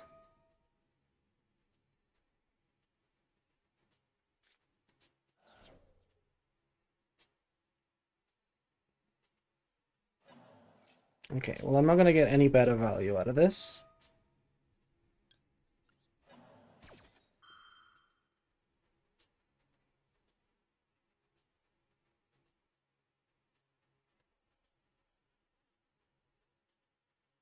I'm surprised they didn't discard the plugin for not plugin, the Plasma Hole for Node. Because if you discard the Plasma Hole, you can go battle phase and then like attack and then Xyz, and that was a lot of damage. But this is just lethal, so this is just lethal.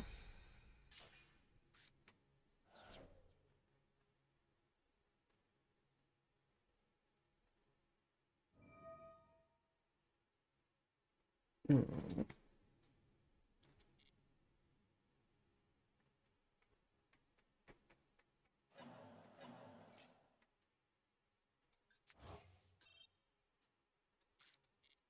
Wait, maybe they attack with this.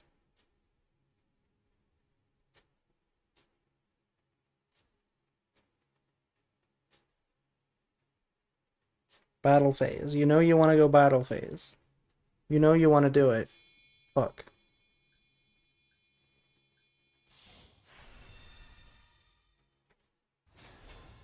Gauze would be so good. Yeah. We have a Gauze in our deck. We literally have the Golden Sword Soul.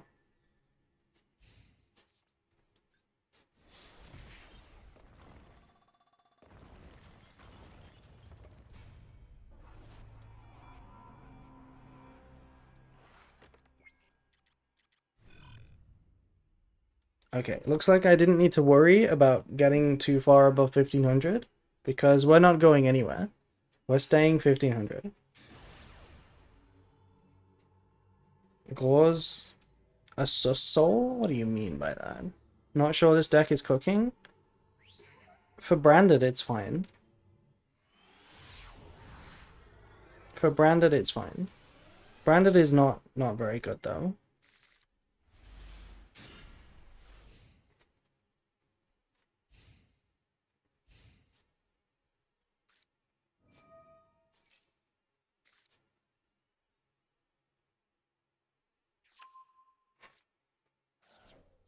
No, not Malice. I have double Book of Eclipse.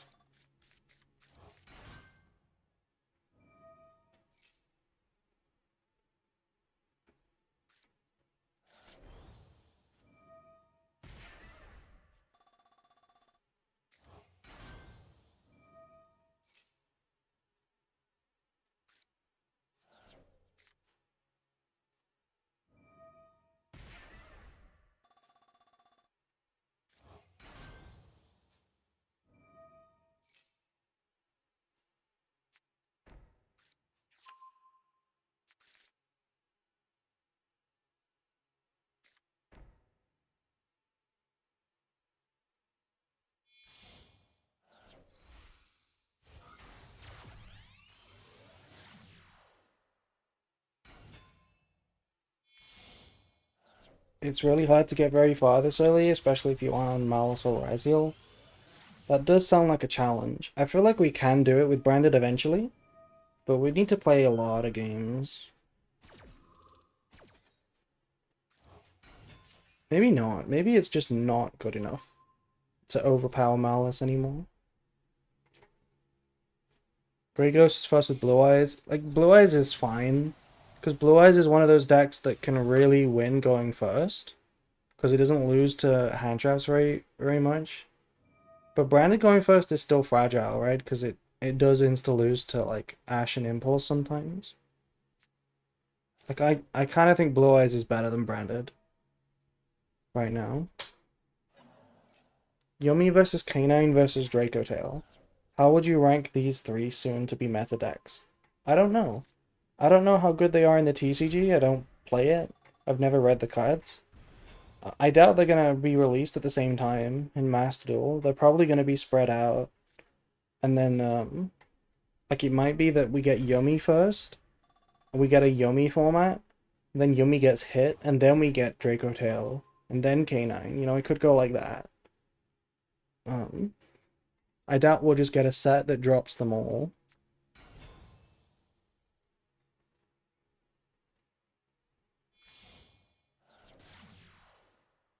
Like, I still think we have a Ryziel format to come. Because Eclipse Twins hasn't been released yet. And Malice needs to get hit. Like, I could see a world where Malice takes a significant hit. We get Eclipse Twins, and the best deck is just Ryziel tier 0. Like, that could be a thing too. Hmm.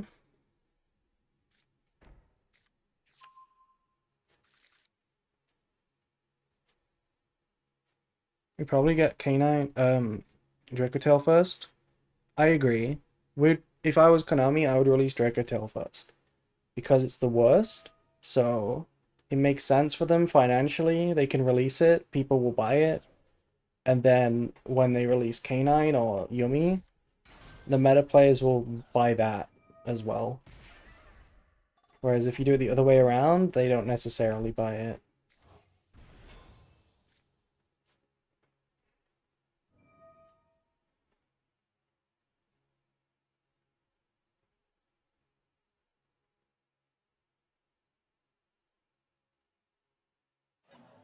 So anything good coming before those? There's something good coming next week, which is Malice buffs. Can't wait for that. Malice buffs.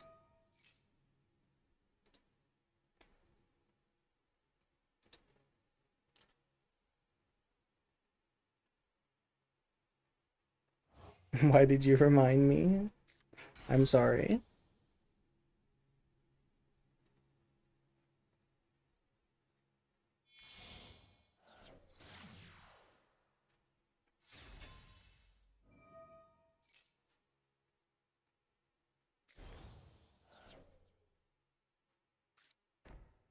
Oh yeah, you're right. We still have the Utopia cards. There's also a silly heraldry version of Ryziel that we would get next pack as well. But I think the Utopia cards are like even better. We also have Mitsurugi, but I don't know when that would come out. I don't know when they would do that. Thank you for the full combo plus Maxi, by the way. Thank you very much. Also, you went for the combo that negates grass, so thank you very, very much.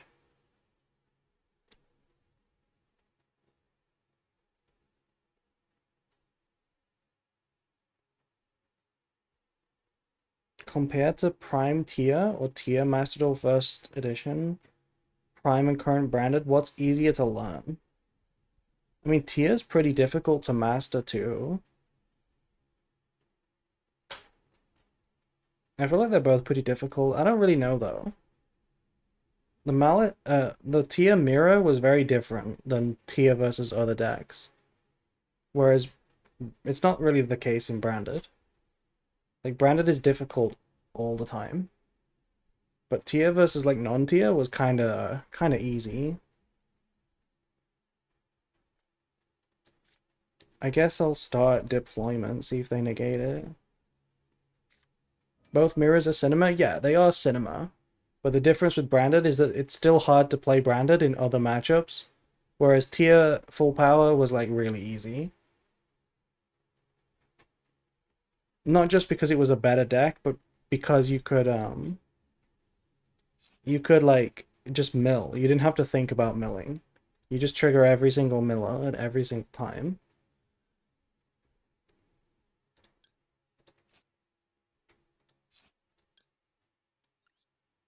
Okay, let me try this. It's kind of a Hail Mary. But let's see if they imperm this. Let's see if they imperm it instead of using Appaloosa.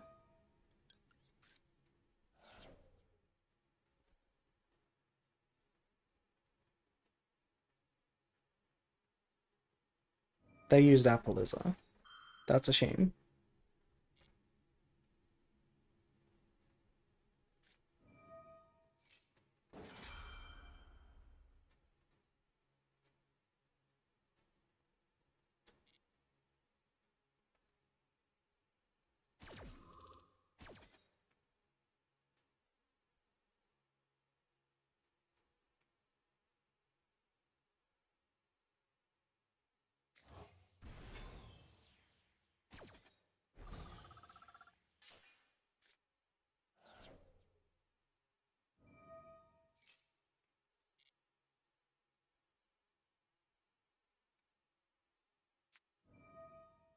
Okay, they're gonna banish now.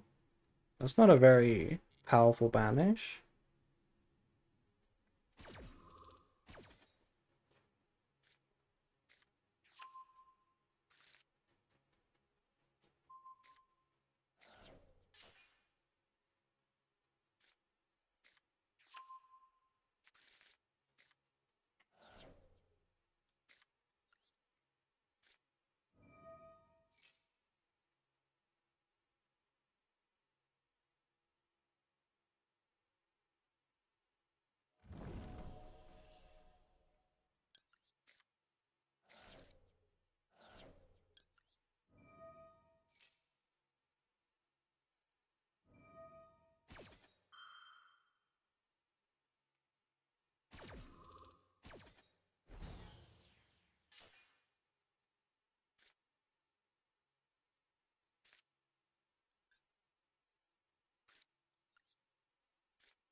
Okay, we're officially not climbing.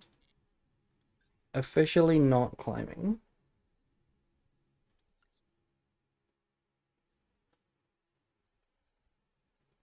If every deck in its prime have access to the most powerful card, what's the strongest deck? Is it Tier or like Fiendsmith? I don't think it's Fiendsmith. It's probably Tier, but I could see it being not Tier. Like it's always it's easy to look back at like decks from like a narrative perspective and just say they were crazy, so they're probably still crazy. But like it could just be malice, you know? Like realistically, if you did a like full power prime deck list tournament, I could see Malice winning that, you know, just like play Malice and Wen going first, that seems reasonable. You know? Like, I feel like Malice could just win that.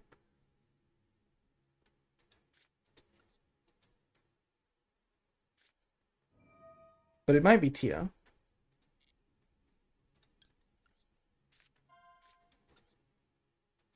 Good evening. Hello, Turbo. Also, thank you, it was a while ago, but thank you to Immovable Soloists for following. Full combo, let's go. Full combo would be hitting me with a tiny hand trap so I can also thrust. That would be the best case scenario. Cookie check. We have 35 quadrillion, 888 trillion cookies.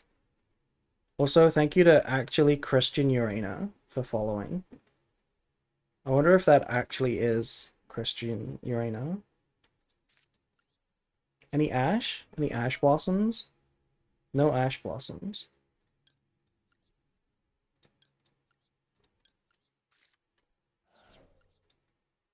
Could be Striker Tempai. They have a Rose profile picture. Hello. Thank you for first time chatting.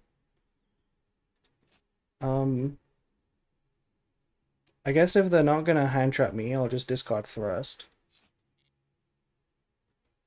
Big fan? That's crazy. That is crazy. Imagine being an April fan. Tia is crazy, obviously, but they barely have space for hand traps. Apart from Orange Light, Maxi. Yeah, but Havness is also a hand trap. But you're right, it's still not that many. I remember the full power deck list played like Bestials, not Maxi in the TCG. But it played Bestials and Havness as the hand traps. But if it was competing with other decks, the Bestials would not be that good. So you would have to play other hand traps. And that might lower the power of the deck, honestly.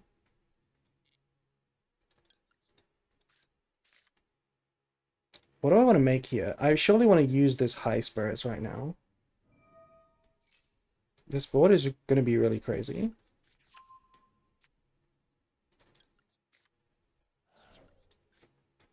I want to play around Tempai.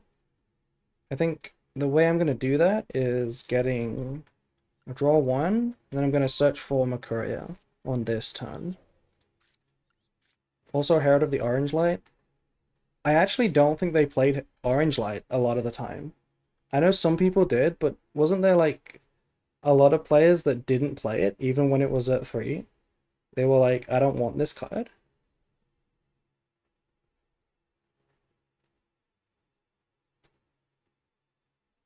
Do I send Retribution here? Part of me wants to set the Retribution.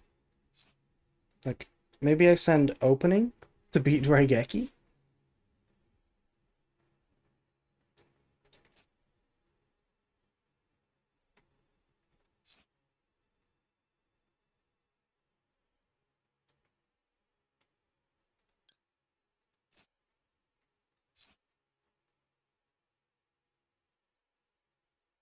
Honestly, yeah. I'm down to send Opening.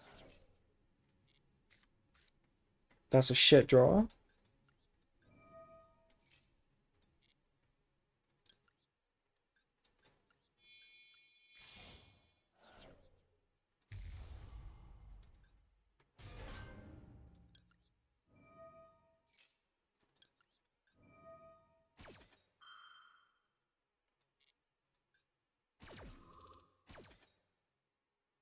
I think I'm gonna just draw again.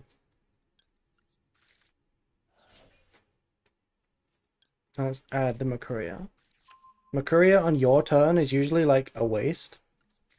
But against Tempai, it matters because if they first action Duster you, then you don't get it. So it kind of matters in this case.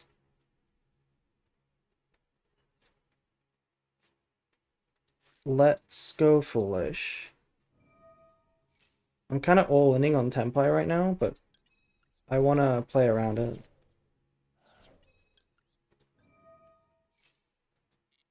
Doing this now because I want to discard Alba for its graveyard effect.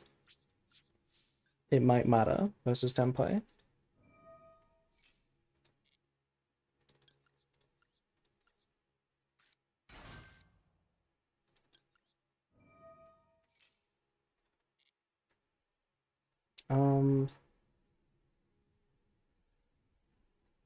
I might send a second Albaz. Opponent's still here, I'm scared. Exactly, right? You'd think that if they had no chance, they would leave. Which just makes you think it's Tempai. I'm gonna set red and send the second Albaz so that I can have more flexibility.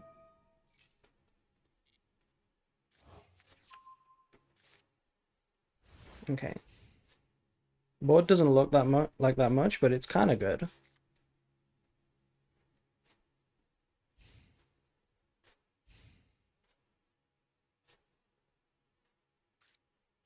See? See what I mean? Thank God we have the Makuria. And thank God we have two Albaz to chain. We made all the right decisions.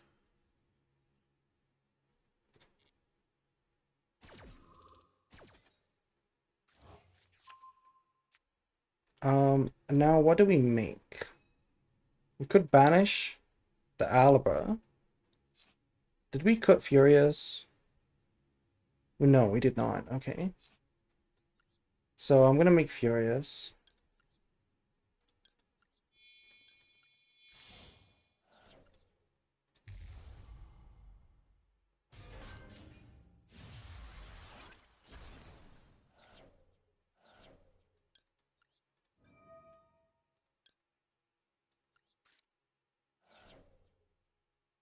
I could Quam Revive Cartesia. Let's see if this works.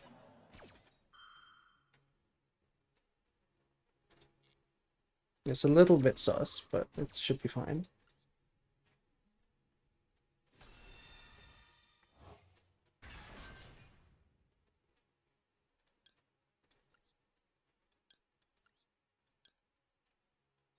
Now we just need them to also have Raigeki, and then we would be rewarded for the other decision we made, which is sending opening.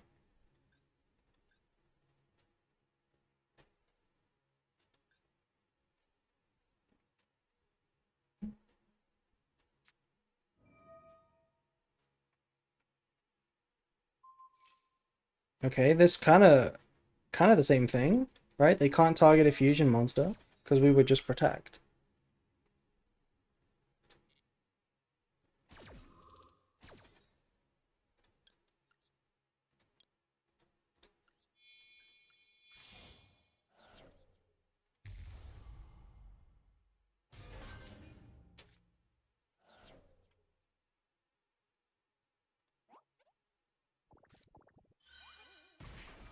Okay, thrust probably for Ultimate Slayer.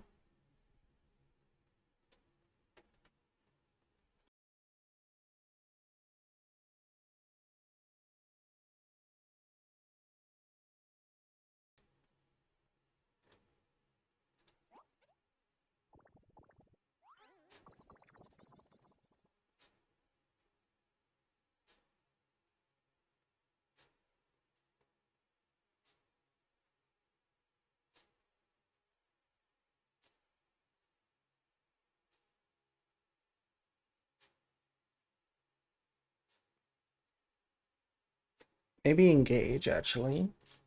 Engage would be really rough, because they would draw a card. They would draw two. That would be really bad. I don't want to use my Disruption on Sky Striker at all, but they can get to Widow Anchor, so they do trade with one. The Makuria is really good in this matchup. The idea is that they can't interact with this with Board Breakers, so they can do whatever they want with Sky Striker, and then hopefully you just get to negate the one Tempai card, and then you win. That's the idea.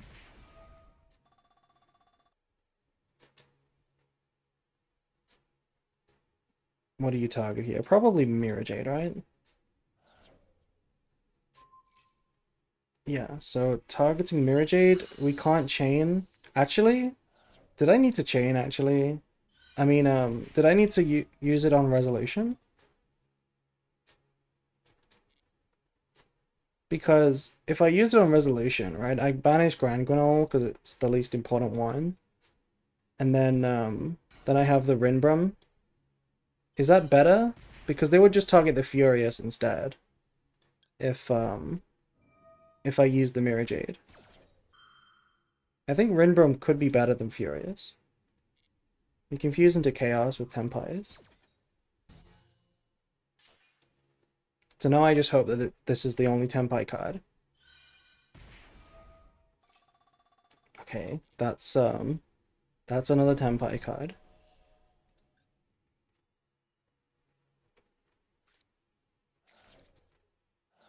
Okay, but what I can do is pop in the main phase. I can pop the Chandra in the main phase, and then they need another card. They need another extender. Okay, no, they go Genroku, sure. Um, I really kind of needed to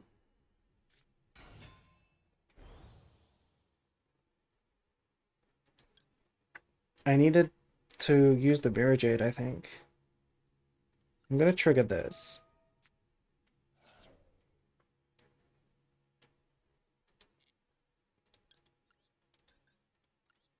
Do I want to do something at the end of the main phase? Hmm.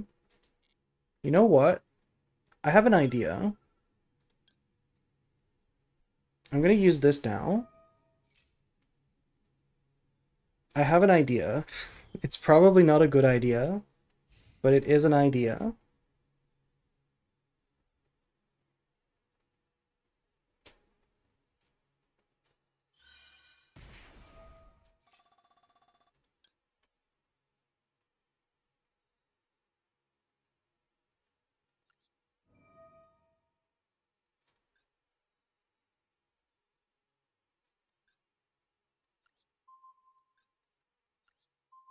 The 600 games you played are just for this season or this deck? It's since we started counting. Since I decided to start counting. Which was like maybe a month ago. Like 8 or 9 streams ago. So here's the plan. We get rid of Pydra, and now they have to take so much damage. Wait, I popped the wrong one. Fuck. Fuck. Why did I pop Masquerade? Fuck. I meant to pop something else. The idea is that they can't pay. Because they would take so much damage. Look, this would be 1,000 and then 600. That was the plan. But we fucked up. Okay, and they summon another Pydra anyway. Is this just Kaiman? Is this just Kaiman? Oh, yeah, I meant to pop one of the other ones. Probably this one, because this one's got a lot of defense. Um, it was such a bad plan. Oh, fuck. It was a good plan. I think it was gonna work, but, I messed up.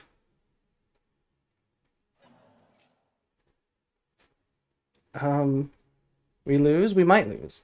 I mean, they're playing weirdly. I assume they have Kaiman. If they don't have Kaiman, we win, but, yeah, quick play. Maybe it's Kaiman? Pay too much attention to chat? Yeah, I was distracted. I was distracted. Tenpai has a mind-numbing effect on people? Yeah. It could just be, though, that they don't have Kaiman and they're bad. It could be that they don't have Kaiman. But you see what my idea was, right? They're pretty low.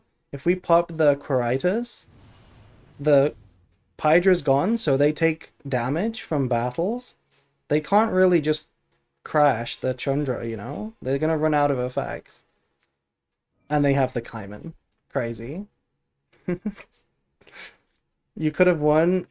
Do we win with the Kaiman as well? I don't know if it actually mattered. It would have been a lot more damage from Masquerade, but I think they could have done it, right? Because they could have done one crash. They were 3,200. It would have been 1600 for Chandra effect, then 2200 for a synchro, then 2600 or 2800 for a another synchro, like a Biden effect, sorry, and then they attack over it, and that's it. It's dead. They stop burning. So it would still have been lethal no matter what. It never mattered.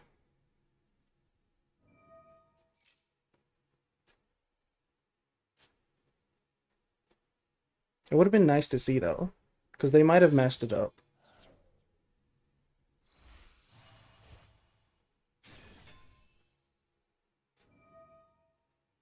Fuck, I hate Tempai though. It's so cringe.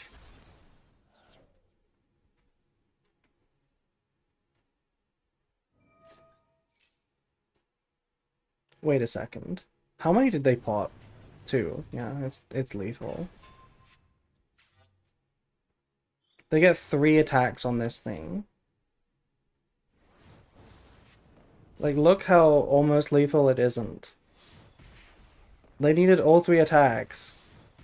They were so close to not having it.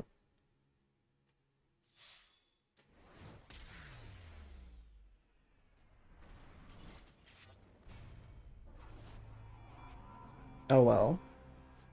I think that was still a good game. That was still a showcase of decisions made for Tenpai. Because it would have been a lot easier for them if we made like a different board.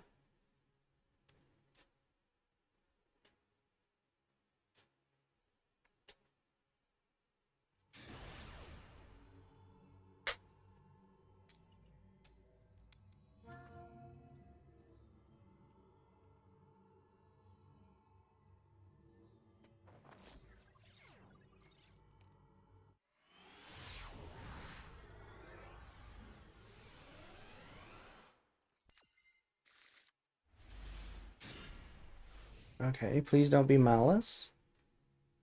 38 cards.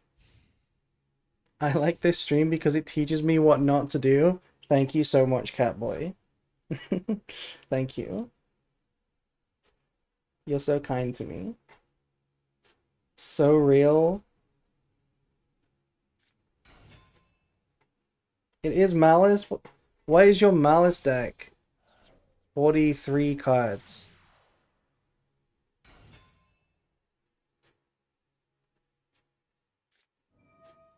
Okay. I know why the deck is 43 cards.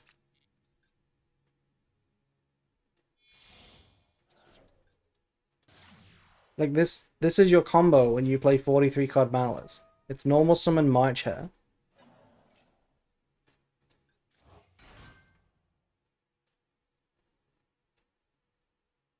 Like this is so bad into hand traps, but it's just full combo versus no hand traps. It's just everything.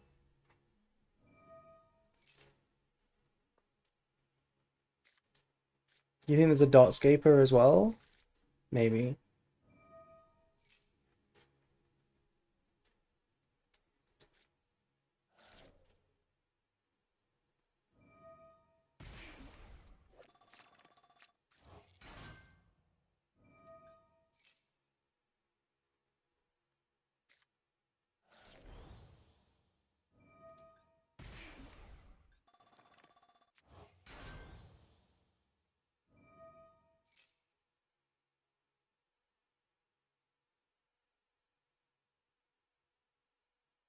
I want to play the Necroface goo in Malice. The Necroface goo? What is that? How do you access Necroface? You just draw it with a low and banish it? What is the idea? You mean you gold sock banish it and then you banish like 5 and try to hit multiple Malices? That's really funny.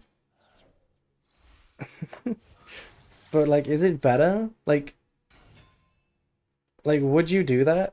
Let's say you go first, you have 4 hand traps and a gold sock. Would you banish Dormouse or Necroface? Would you actually risk it?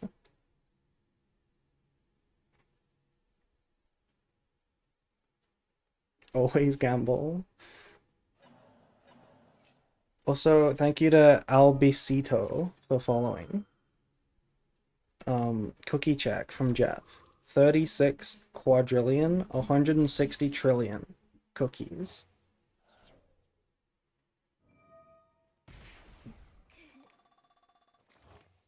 Yeah, it's like tier, but for banished pile.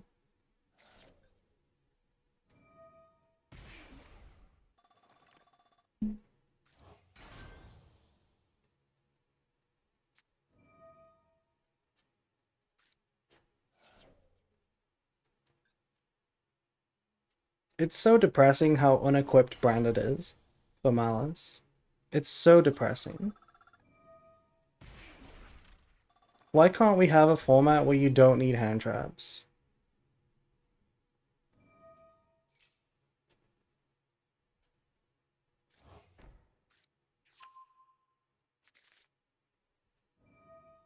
Yes, I agree. Yeah.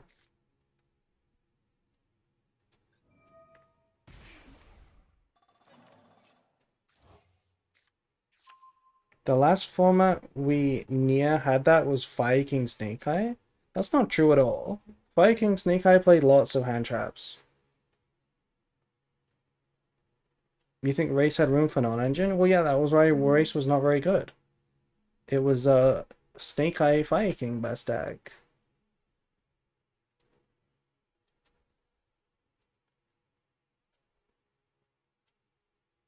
I played like 12. Well, isn't it crazy that you're saying 12 is a low number? Like 12. Do you know how many hand traps are in my branded deck? Two. There's two Maxi in my branded deck.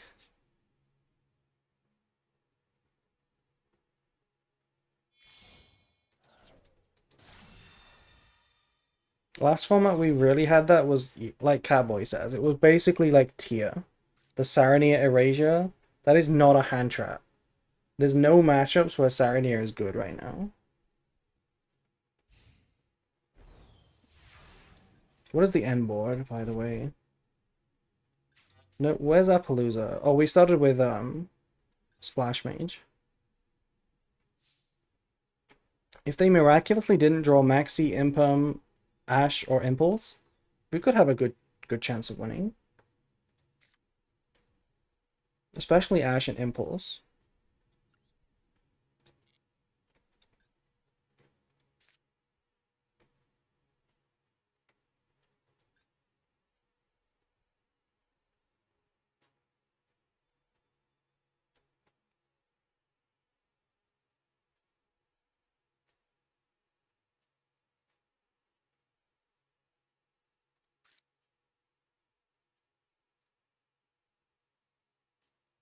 I kind of want to go straight for Branded Fusion. No, probably normal Cartesia.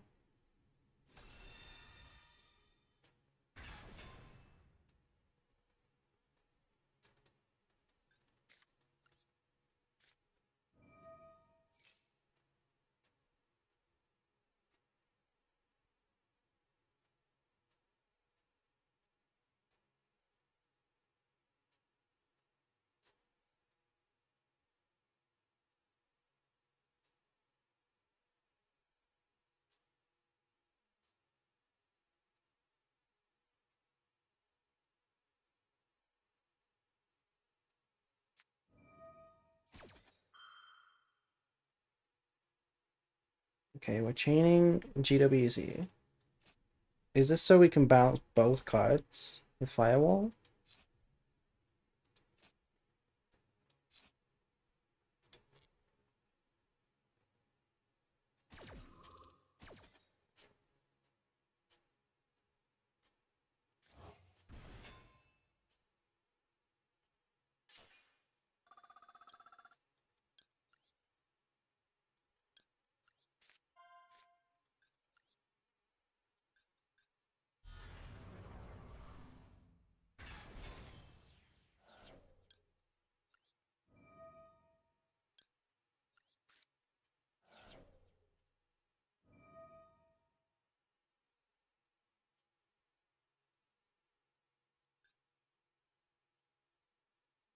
Bind to banish?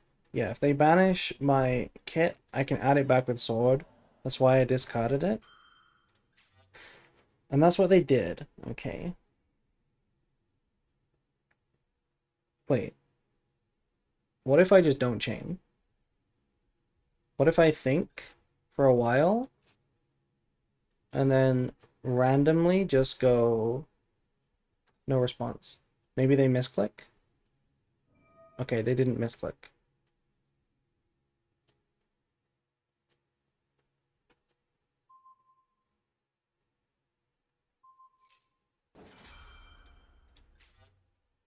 Firewall targeted itself and Albaz. What kind of nonsense is that? Why did we target itself? Why would we target itself? That seems really weird.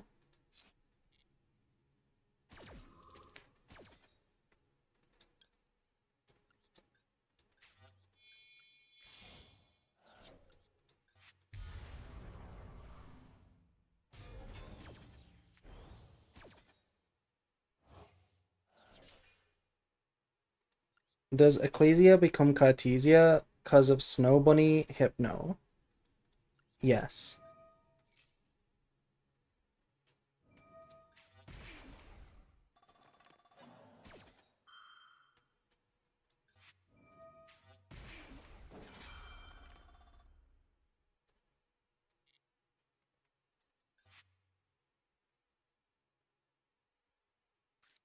No, don't cold buy. Cold buy is so big.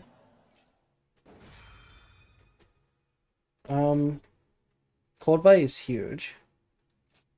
I really hate that cold buy. I have to do something about it.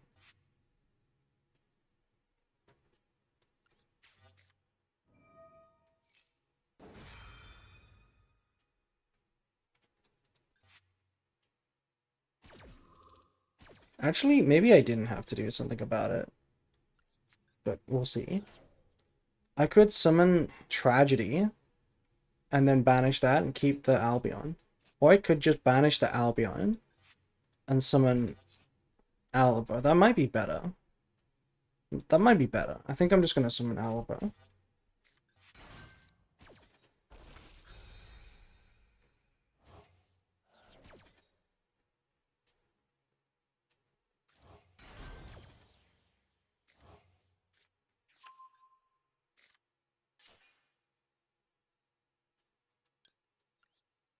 Yeah, and I think we do just banish the Albion itself.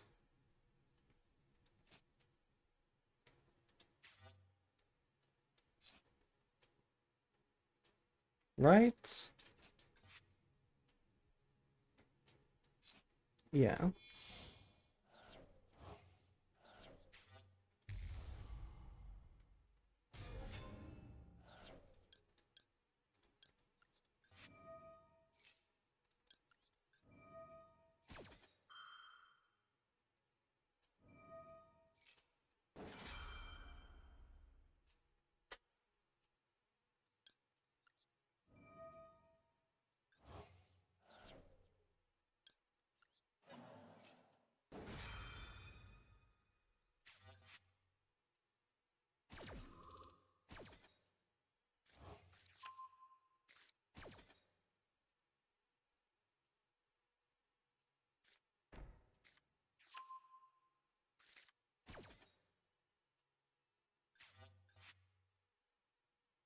We have Cold Bite Albaz, so I can't really summon it in the end phase with this. It's not very good. So maybe I do something else. Maybe we just send another Albion?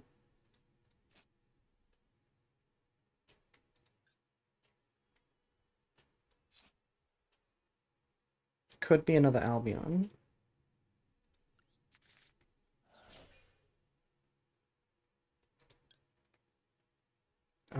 Is this branded in white? Probably.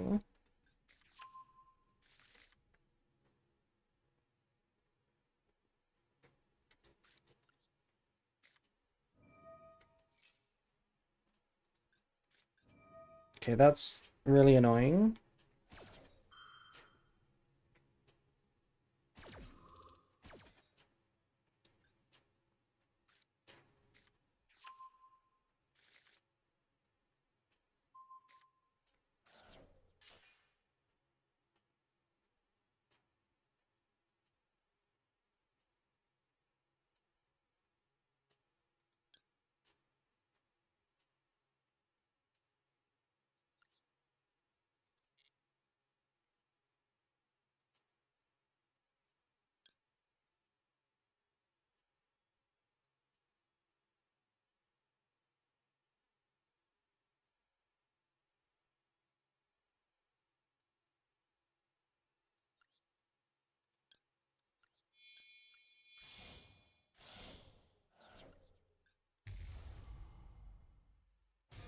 Okay, there is simply no Ash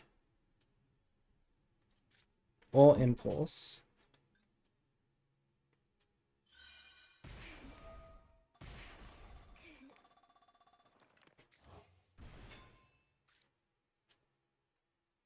There is simply no Ash or Impulse. It's that easy. There is simply no Ash. Okay, so now what if we made Sanctifier? Sanctifier looks solid. I want to do damage though. Maybe it's Rinbrum actually. Yeah, it's probably Rinbrum. Because Rinbrum has like more of an effect.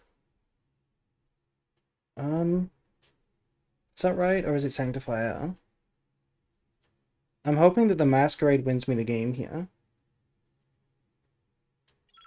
I think it's Rinbrum. How are you beating over them? I mean, it has to be Sanctify then. Good point. Good point. They don't take battle damage? I mean, we removed the rabbit first, but I do need a 2500 beta. Is that Nibiru?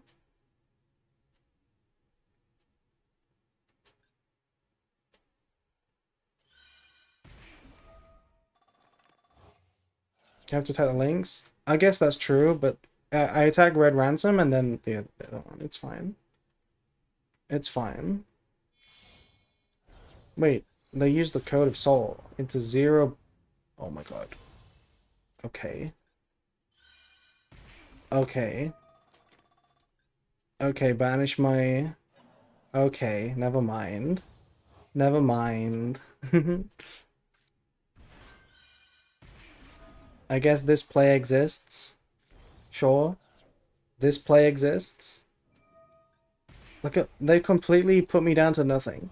I have no cards, no end phase. No bitches. We have nothing. Except a dream. Maybe they time out.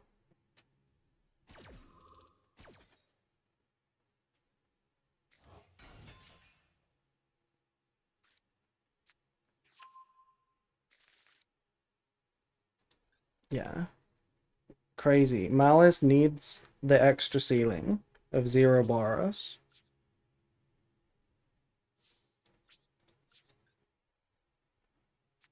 They're even gonna go March Hare. I have no cards. Why are you March Haring?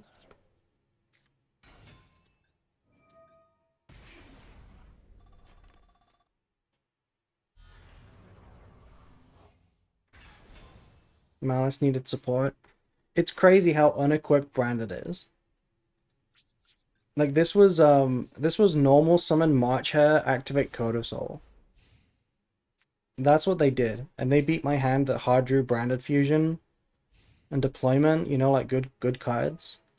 It's so silly how much better this deck is.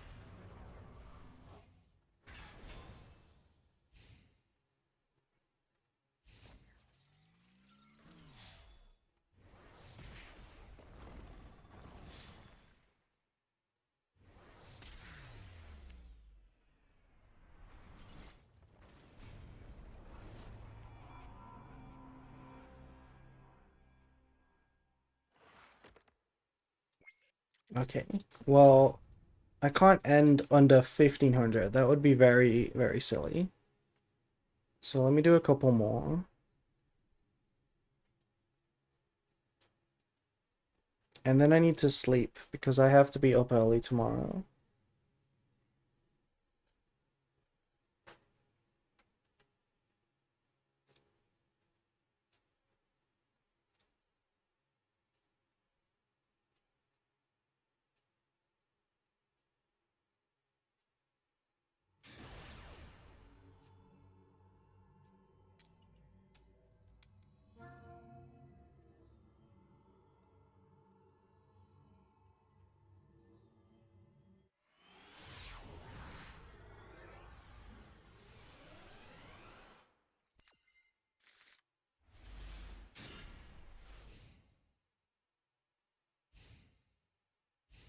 Please don't be another Malice player.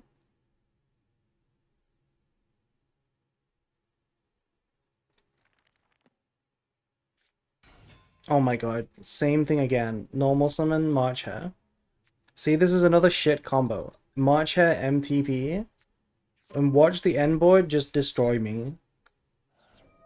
Watch the end board beat me anyway.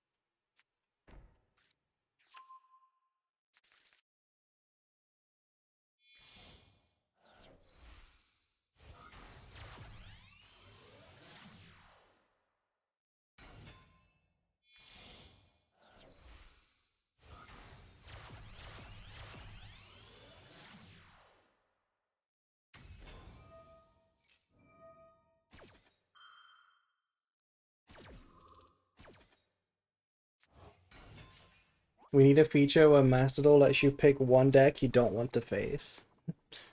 Like a ban system. Imagine you could ban like 3 cards per game. You know, imagine each game of Yu-Gi-Oh! You had to build your deck from scratch. And there was a ban phase, like in League of Legends, where you banned cards on top of the regular banned list. So you could ban certain cards. Sounds interesting? It'd be interesting, yeah. I mean, it would take forever, because you'd have to build your deck every time, you know? You'd probably have, like, saves, though, and it would probably work quite quickly. It would be interesting.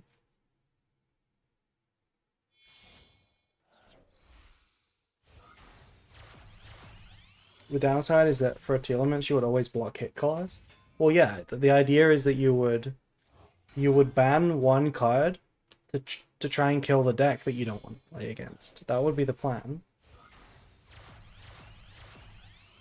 But like, I mean, realistically, the best way to it would be kind of whatever, right? It wouldn't really matter because you would just be banning the 3 best decks in the game. Because if you could build afterwards, if you ever didn't ban Malice, you would just build Malice. So you would have to ban Malice, Ryziel, and then like Mermail or something. And then you would just be playing the same format, but minus those 3 decks. So it wouldn't actually be that interesting, now that I think about it.